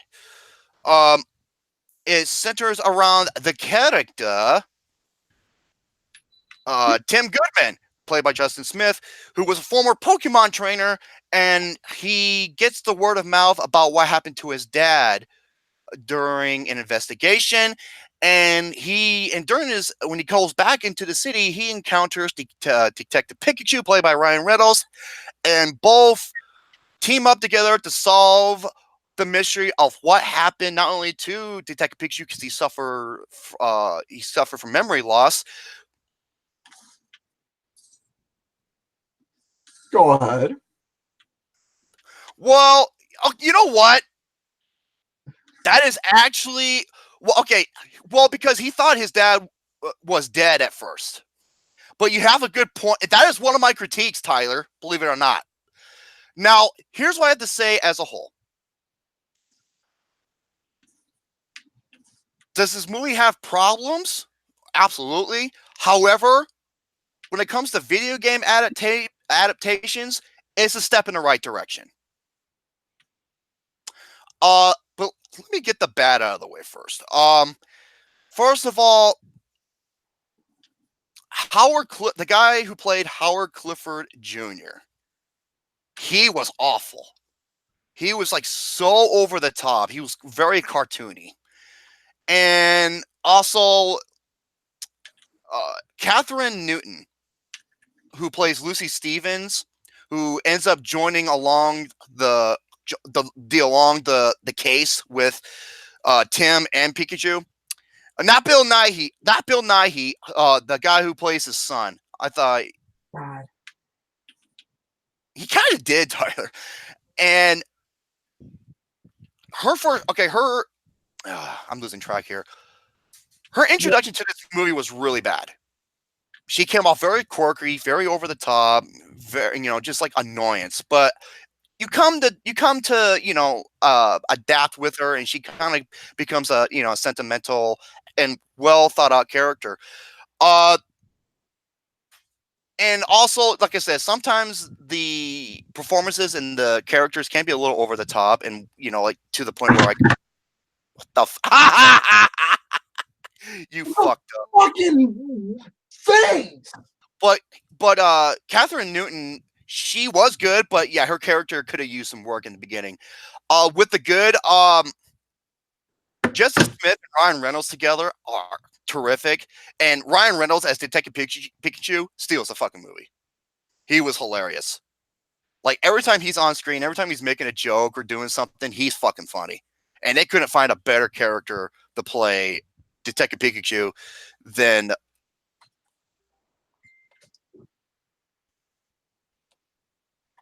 Oh, okay. Thank you, Gary. To play the character of Pikachu, I thought he was really funny. He was, smart and witty and funny and charming. And he was just an adorable little fluff ball, Also, I thought Ryan Reynolds was the best. Oh no, he is. He was the best thing, and also Mewtwo. I really dig his. Mewtwo was great. Huh? Mewtwo was great. Oh, he was awesome. Not even Alex Jones. So it's like I said, it's mixed to mix. It's like lukewarm mix, and what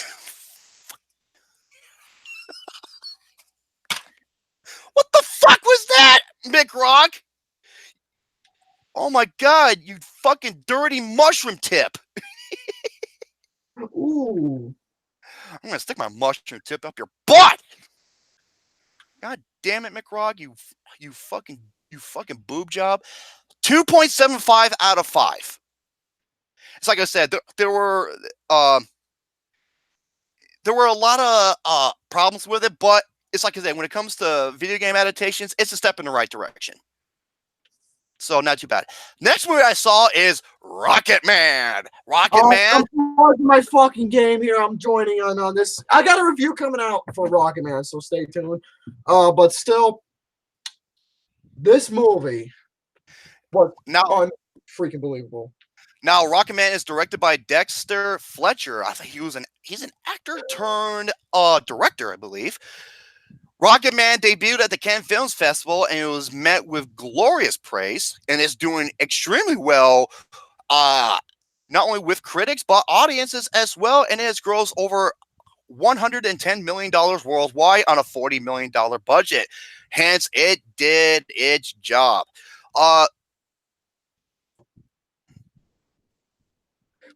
Wait a minute, hold on.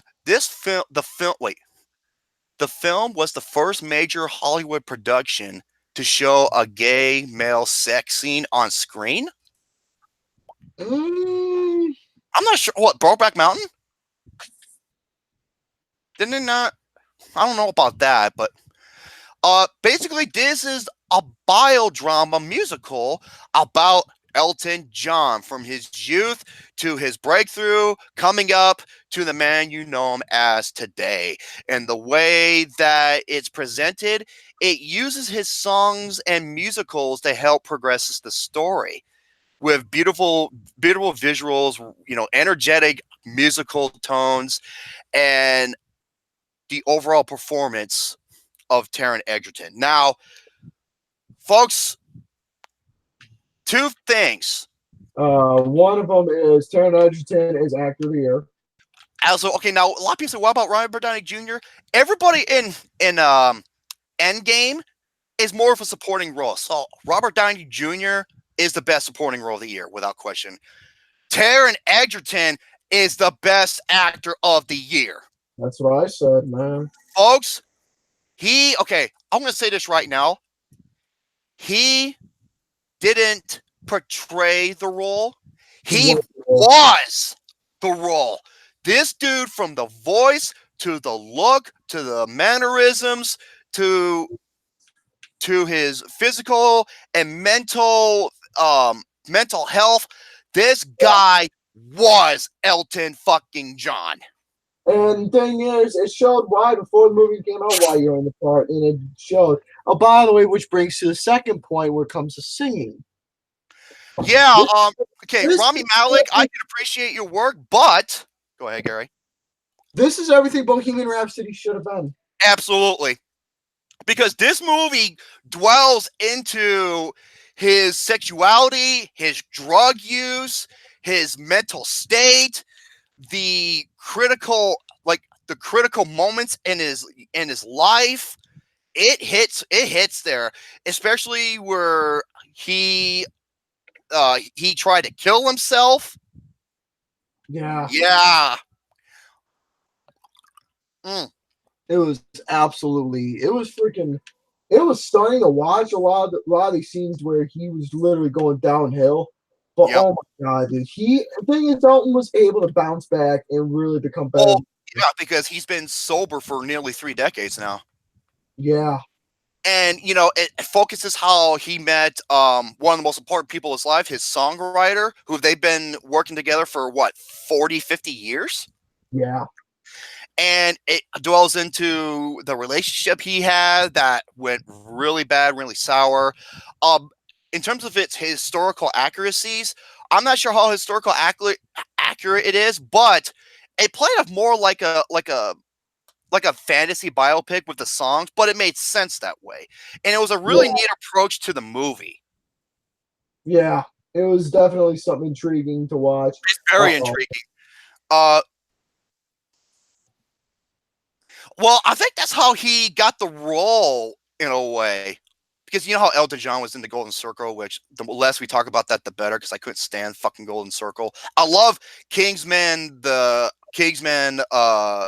original. I thought it was a badass movie. But yeah, I think that's maybe how you play the role. Dude, this is a performance of a lifetime. Yeah, dude. Like, this was like a once-in-a-lifetime opportunity for a guy like Taron Egerton. And just the way he nailed the role was, oh my god, it was unbelievable. Also, the supporting roles were really good. Bryce Dallas Howard. I didn't at first I was like, oh my god, that's Bryce Dallas Howard. I was like, I didn't know that she was the one playing his mother. And sorry, C.A. Cougar, I couldn't stand it. Yes, and unlike Rami Malek, he did all of the singing. Yeah. In the movie. And oh my god, it was like I was listening to Elton John. Even Elton John himself said he couldn't believe it. It was unbelievable. Get this guy a fucking Oscar nomination, if not the win. Yeah, because he deserves it. It's his award, dude. As of right now, without question. It is his award. As for my negatives, I kind of agree with Luke Nukem that it does follow some cliches. For me, I didn't see that. Well, like I can understand that, like that's what they went through and everything, but it's something that I've seen so many times. For me, I didn't see any cliches when I was watching it. The reason why I knew that was Bryce Dallas Howard was her eyes. Otherwise I was like, whoa, I didn't recognize that was her. Oh, I still think Robert Downey Jr. No, I think so too, but like I said, that supporting role, and Taron Egerton is the leading role in a way. Also, the movie was, I agree with you, Mick Rock. The movie movie's like around a little over 2 hours. I thought it was a little bit too long. I thought it was the right amount. And this is like so when it comes to other the type of films in this genre, if you ask me what's the best one ever made, Ray. to me, the best biopics I've seen were that and Walk the Line. Walk the Line's another great one. Oh my God, Walk the Line was incredible. But I thought Ray is like the pinnacle. Oh, So dude, it was just overall, really good movie. What helps sales this movie is the musical numbers and Taron Egerton's performance. 4 out of 5, really good. It does fall up there for not only a best film of the year, but top 5 or top 10 candidate, depends who you're talking to. I know Gary had it at a 5. Wait, yeah, for me, it is no joke. It's but still, it's for me, it's a top 5 contender. That is no brainer for me. I personally don't have it that high, but I can appreciate this movie a lot and respect this movie a lot. And it's like I said, it's everything that Bohemian Rhapsody tried to be but failed. Yeah. I think I gotta take a shit soon. Oh my God. Okay, next one. We can go over We can go over the Crazy Eights. Now, the Crazy Eights is inspired by Gary, where I go over the 8 categories per 2 years. Last week I did 2000 and 2010. This week I'm doing 2001 and 2011. And the 8 categories are Best Picture, Best Director, Best Actor and Actress, Supporting Actor, Supporting Actress, Screenplay, and Visual Effects. Yeah, Bohemian Rhapsody made so much goddamn money. That was just crazy. The amount of Oscars it won, that was fucking pathetic, because I don't know how. Like, best editing and sound design over A Quiet Place? Get the fuck out of here. Let me find. Where's the... Okay, here we go. Let's go over 2001. 2001 was a decent year, and here's what I have to go through. For best visual effects, I had The Lord of the Rings, The Fellowship of the Ring. For best screenplay, I have Christopher Nolan and Jonathan Nolan for Memento. For best supporting actress, I had Jennifer Connelly for A Beautiful Mind. For best support... What are you yawning for? Nothing. Asshole. For best supporting actor, I have Ian McKellen for The Lord of the Rings, The Fellowship of the Ring. For best actress, I have Halle Berry for Monsters Ball. Billy Bob Thornton, you one lucky motherfucker. Best actor, he wasn't even fucking nominated because of how the Oscars are, the dumb old fucks. This was his award. Gary, what are you doing? Don't worry about this. You got nothing. Cocksucker. My pick for best actor wasn't even nominated. Russell Crowe, A Beautiful Mind. For best director, Peter Jackson, The Lord of the Rings, The Fellowship of the Ring. And for best picture, without question, this was in... okay, McGrug, you better calm down, you little shit. For best picture, this was in my top 3 best films of the decade, and it's one of my 6 out of 5s. Memento. Now, 2011. 2011 was the decade where I've never seen so many overrated fucking movies in one year in my life. The other one was 2016. No, wait, for best actor, I don't think he was, dude. I don't think he was, because remember, that was the incident where he threw the phone at somebody and he got charged with assault and battery, and I think he wasn't nominated for that. And he went till Denzel Washington for Training Day, which I totally disagree with. Here we go. For 2011, Luke Nukem, you're going to like this. Here we go. For best visual effects, Rise of the Planet of the Apes. Amazing. For best screenplay, I have... Oh, he was? Hold on a minute.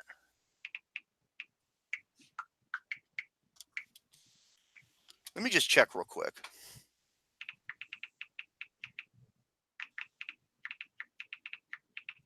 Okay. Oh, he was.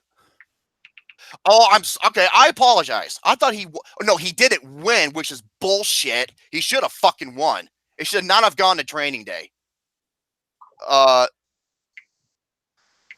Best screenplay, I have Steve Zaillian and Aaron Sorkin for Moneyball. That screenplay was genius.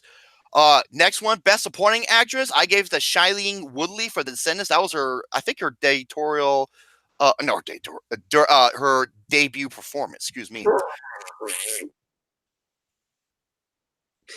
You motherfucking cocksucker! Banana. Okay, Mick Rock, turn that into a GIF, please. For Best Actress, she should have fucking won, and not Meryl Streep for The Iron Lady. Thank you. I agree, Count Victor. Michelle Williams, My Week with Marilyn, the best portrayal of Marilyn Monroe I've ever seen in a film was by Michelle Williams. Best Actor, I'm counting it because he was the lead actor, he was the supporting, and this guy is the best actor to never win an Oscar. Andy Serkis, playing as Caesar in Rise of the Planet of the Apes. For Best Director, I have a tie. It was between Rupert Wyatt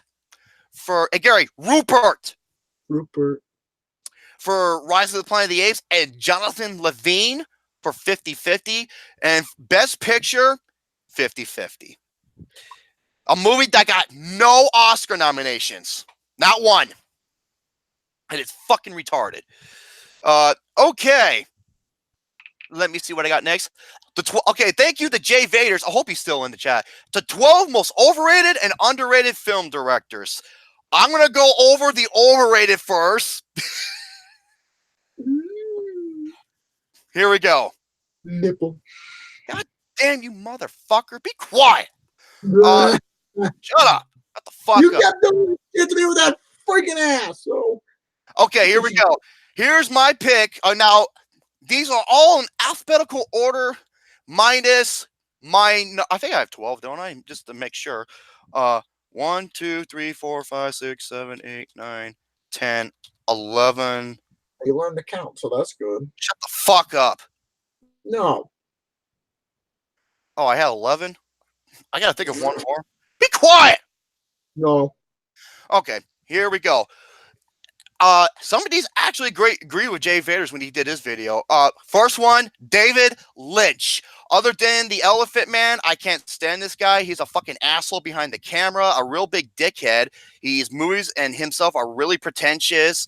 I'm sorry, I don't stand for that fucking hidden message metaphorical bullshit, okay? Next one, Paul Schrader, another cocksucker who is a real big-time dickhead. Yeah, first reformed. Oh, I wrote Taxi Driver. Good for you. Doesn't take away the fact that you're a fucking cocknobbler. Cookie. Yeah, Paul Schrader, get your old wrinkly ass out of there. Yeah, first retarded. Fuck that movie. Next one movie I love from him. The rest, Nicholas Winding Refn. He's not really. He's a polarizing filmmaker, actually. See it, Cougar. That's why I didn't put him on this list, and that's why I was telling Jay Vaters, people like Lars von Trier, Michael Bay, M. Night Shyamalan, Roland Emmerich, and all those. Those are polarizing directors. They're not overly praised to some extent. Paul Schrader. We need better movie going audiences. How about you can come over here and put my nuts in your goddamn ass?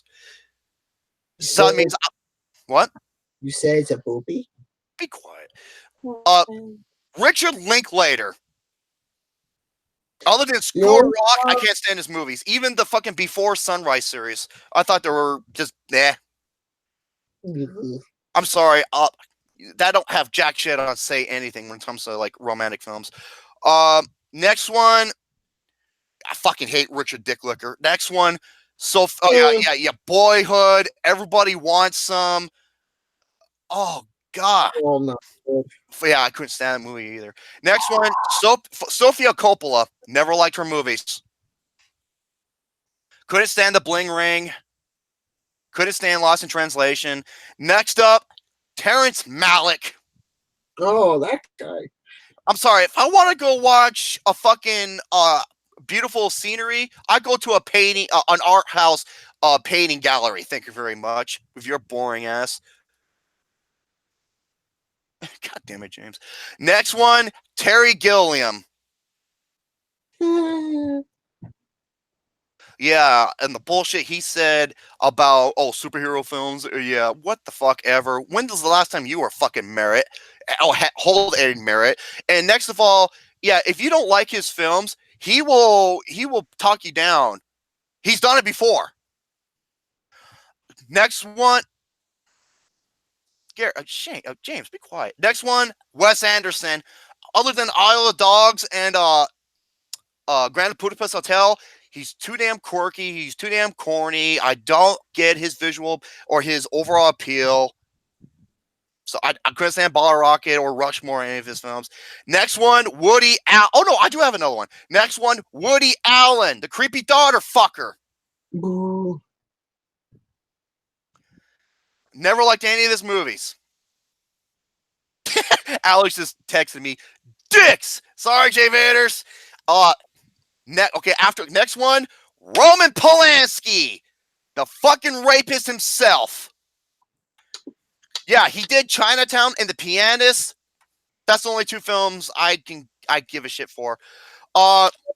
Next one, you're gonna like this one, Jay Vaters. Yorgos Lanthimos. Wait, Yorgos Lanthimos. I think that's how you pronounce his name. You're a fat ass goat. What the fuck's his name? Fuck you dickhead. What the hell is his name? You're a fat ass goat. What? No, Yorgos Lanthimos. Okay, Yorgos. Urinal toilet. Would you fuck off, Gary? This guy did The Lobster, one of a stupid premise. He also did Killing a Sacred Deer, bore me to fucking tears. And he did The Favorite, really liked the first half, fucking hated the second half. The next one, okay, these next two are gonna, whoo boy, I can see a red dot just like from a sniper just aiming at me right now. Okay, not so problem. I can do that before then. Next one. I loved your first movie, and I love some of your writing and other films, but what the fuck happened to you? Damien Chazelle. La La Land is one of the most overrated fucking movies I've ever seen, and First Man Bear Pig sucked more ass than a septic tank at a Mexican restaurant, okay? But he's being super serial. I would say M. Night, because I think he's one of the worst filmmakers working today. And my number one most overrated filmmaker.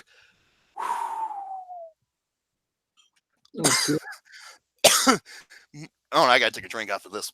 During this one. Oh, la la. By the way, for you folks at home, I like ice cream.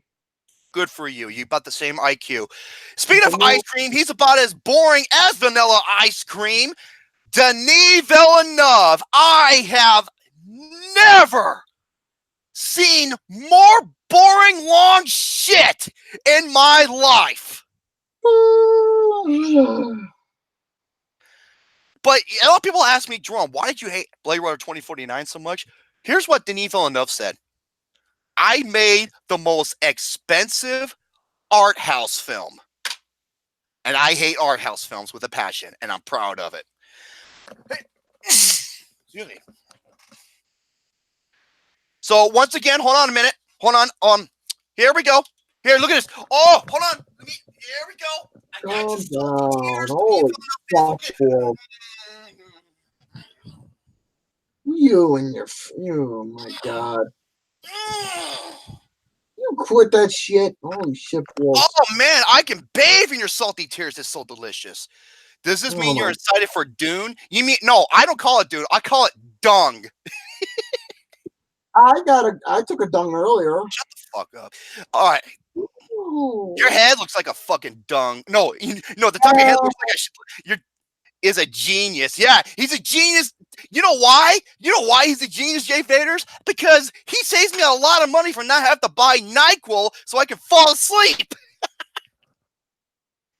And you know what? A lot of people, it's just like I wish a lot of people said the same for Blade Runner 2049. But you know what?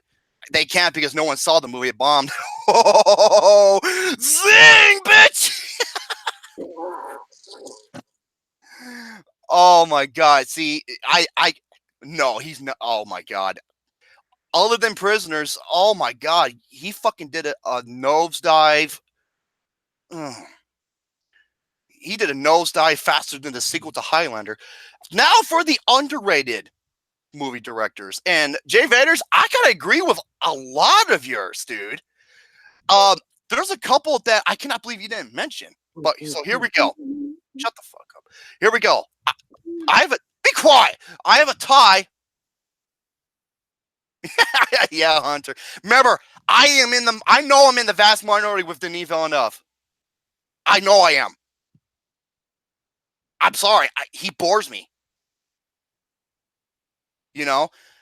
It's kind of funny because Ryan O'Toole, his most overrated film of the decade is Dunkirk, and that was my number one. My most overrated film of the decade is Blade Runner 2049, and that was his number one. It's kind of funny how things work out. Here we go. The most underrated film directors. George Miller. George Miller is the guy who brought you the Mad Max series, and he brought the first Happy Feet movie. Of all people, him doing Mad Max and he did his Happy Feet, which Happy Feet was really good. George Miller, 70 years old, and he makes one of the greatest modern action movies you'll ever see. Next one, Martin Campbell. Martin Campbell is responsible for, correct me if I'm wrong, directing two of the greatest James Bond movies. What the fuck were you doing? I'll tell you after when we're done. Okay. Why? What happened? I'll tell you when we're done. Oh, okay. Ali said, "Fuck Woody Allen." Thank you. Martin Campbell did GoldenEye and Casino Royale. Too bad he did, Green Lantern, but he also did what's that movie with Mel Gibson? Dark something.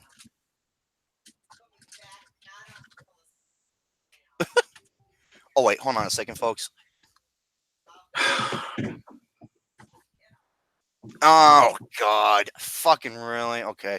Oh yeah, he did the Mask of Zorro. Yeah, even though the good one, because there was that shit movie, but the first Zorro with Antonio Banderas, so good.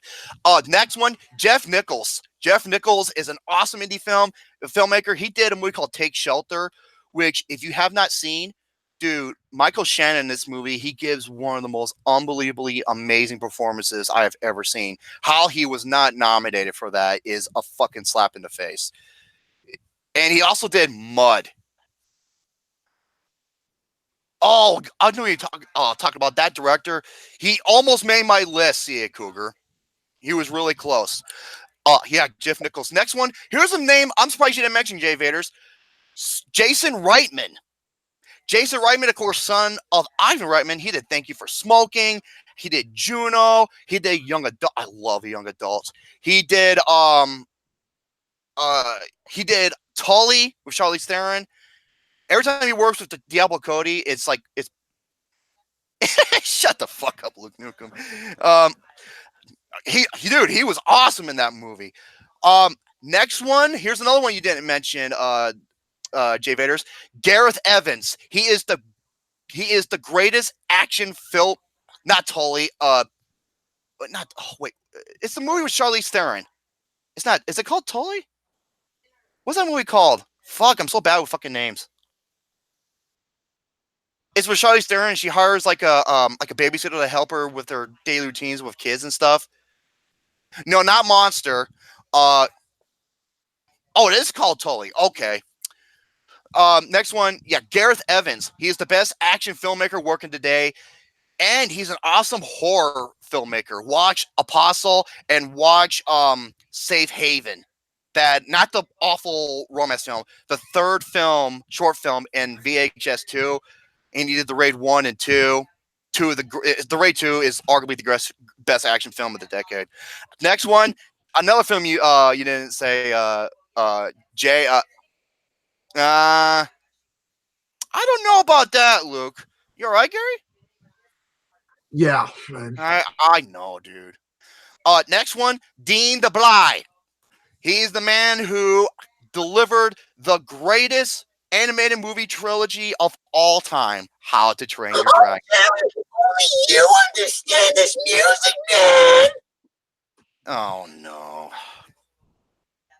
Go ahead. I'm sorry. Next one, Travis Knight. Jay Vaters mentioned this one. Travis Knight, dude, he's responsible for directing arguably the greatest stop motion movie of all time. How about them dragons? And he also directed the best Transformers film. He made a Transformers film fucking great, dude. Yes. Can you grab the big thing of water for my car? I can't do it at this minute. I want to go bye-bye. Hold on a second. I'm in the middle of something right now. Sorry. Bye. Next one, Spike Jonze, man. Spike Jonze is the fucking man. Well, the Wild Things. Hold on a second.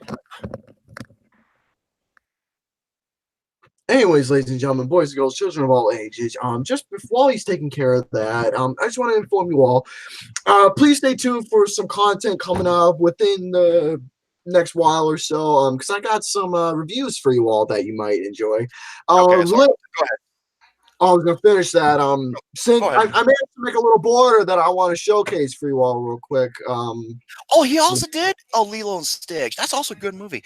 Let me just. Okay, hold on. Let me just go through this real quick. Yeah, Spike Jonze. He was responsible for, he was part of the Jackass crew. He was the old woman with the tit hanging out in the second movie. He did Where the Wild Things Are, Her, adaptation. The guy is awesome. Next up, Edgar Wright. It's sad that his movies bombed. Mine is Baby Driver. Next one, hey, Luke Nukem. I hope you're paying attention, you little shit heel. Patty Jenkins. You said patty cakes? I want to play patty cake with your butt cheeks if you get them waxed. I don't think Pete Docter's underrated. Did Ari Aster and Robert Eggers make the list? Yeah, they made the list of people who need to get their ass kicked. Was it a hit? Because I don't remember hardly anybody seeing it. Patty Jenkins, amazing when it comes to character study.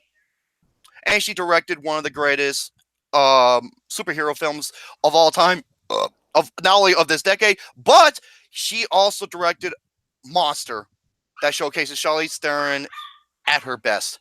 David S. Sandberg was a mention. He was really close. Okay, here are the top two. It was between these two as my number one. Martin Madonna, he's the best screenwriter working today. Wait, she also directed Thor: The Dark World. Who, Patty Jenkins? No, the guy who directed Thor: The Dark World did, he also did Terminator Genesis, I believe. Correct me if I'm wrong. Or are you just trolling me?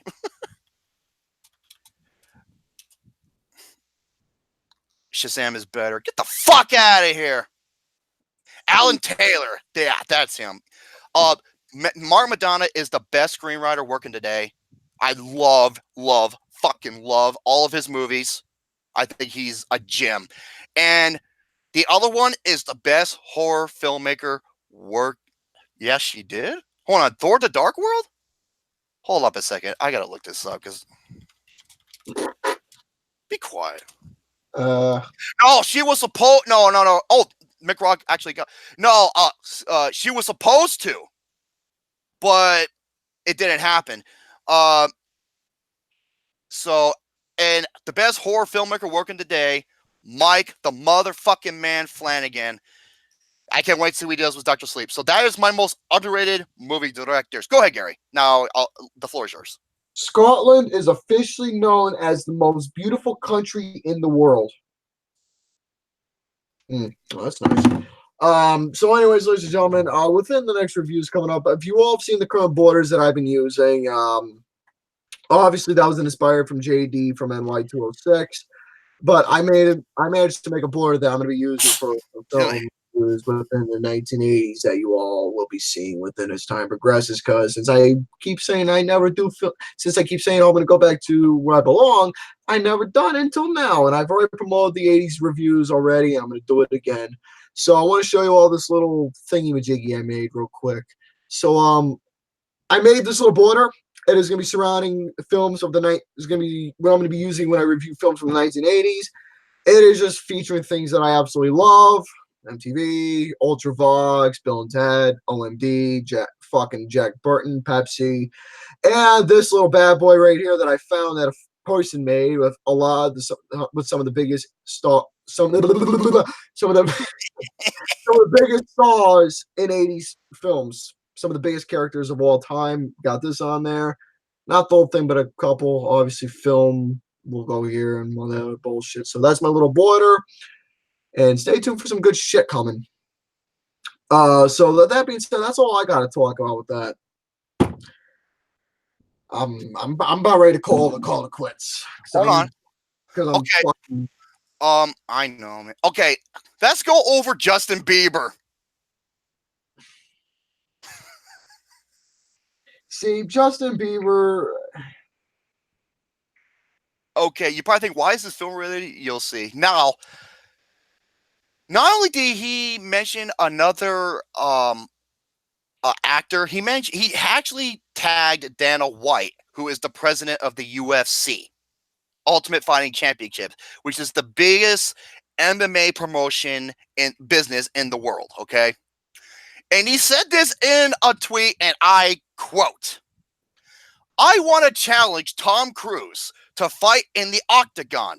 Tom, if you don't take this fight, you're scared and you'll never live it down. Who is willing to put on the fight? Hashtag Dana White." First of all, you're calling out somebody who could give two flying fucks about you. Second of all, if he did fight you in the octagon, he would kick your fucking ass. Gary, what are you doing? Nothing. What were you doing? Nothing. What the hell? Oh my god. But you know what? If Dana White did let it happen, the amount of money he would make would be crazy. But he doesn't. What the fuck, Gary? But he doesn't want to tarnish the business. Because, let's face it, Justin Bieber is a fucking dweeb. He's a little idiotic pest. I mean, and all the bullshit that he did, you know, that he has done is just excruciating to hear about. And and I heard he said that he was just joking. I was just like, why would you fucking joke about saying you want to fight someone in the UFC and hashtag Dana White? You deserve to get your fucking ass beat. Hell, put me in the octagon with them. I'll fight them. I'll do it for free. Probably won't let that happen because of weight classes, because he doesn't look like he weighs over a fucking $150, and I'm 270. I would destroy his little skinny, stupid ass. You know, it's sad. It's fucking Tom Cruise. He can't fight children, so. He's not allowed to hit the stupid. Yeah, but he was also a pussy, so there you go. But yeah, I love it. He's like, hey, you're never gonna let it down. I'm just like, fuck you, dude. He's got better things to worry about. I was like, dude, motherfucker puts his life on the line during the Mission Impossible sequences, and he's doing most of his own shit. Even the film crew are like, man, this motherfucker's crazy, but I respect him. He's like the American version of Jackie Chan. In a way, yeah. He would he would plant his foot so far up your fucking ass, Justin Bieber, that you'd be spitting out his shoelaces. Get out of here. Go back to your fucking Tinker Toys. You goddamn stupid inbred. Lincoln Logs. Oh. Retarded. That's what he is. You're right. You can't fix fucking stupid. Oh my god. What the fuck is this world coming to? I don't know.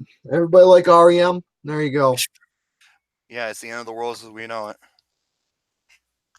Now, I do have some other topics, but I'm going to save those for next week. I think we did pretty good. We're like 2 hours and yeah, 2 hours I am fucking. So, and Gary's a little tired, so we're going to conclude it from here. I have the topics saved up for next week. I'll go over them. Don't you worry.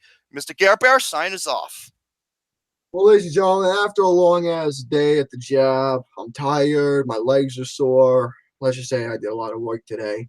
And from there, I just want to go. I want to say lay down. I just want to go relax, spin some records, and call it a day. So with that being said, ladies and gentlemen, please stay tuned for episode number 88. And yes, I'll read some Dr. Seuss Oh no, and I want to get Lucas on the show. book. I know. He just better not be a butthead like he was on episode 80. Yeah, so we're gonna try and get that freaking Tinkerbell on here. And from there, ladies and gentlemen, that's gonna conclude our program. I hope you all enjoyed episode number 87. With that being said, Yeah, you're now- reading. Okay, you are reading. There's a Walk Into My Pocket, and I want you to read the Foot book and another Dr. Seuss book. Not the Cat in the Hat, because that's actually a long book. That's actually a long novel. So I'm done. Bye bye. Fuck you. everybody, absolutely. Thank you so much, everybody, for tuning in to episode 87 of the weekly episodic series every Thursday of Flicks from the Decks. Introducing episode 88. We're gonna go back to our roots of what made Pain and Gain episode 88 one of the most memorable, infamous episodes, and we're gonna try to adapt some of those and bring it here and adapt it well within Flicks with the Dicks.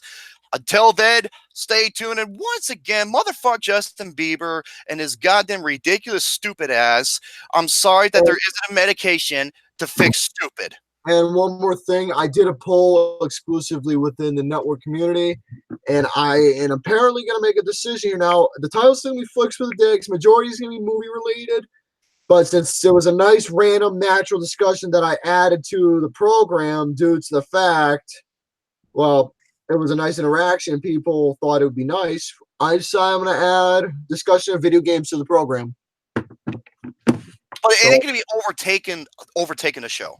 No, it's not gonna be one. It's not gonna be the main thing, but maybe if it's like one or two, give it 3 topics surrounding video games, then yes, we'll definitely add them. But we're just gonna try and keep that limited around. I'm gonna say that estimate of like 2 or 3 topics surrounding video games, because I don't want to overbear with what Flicks with the Dicks is.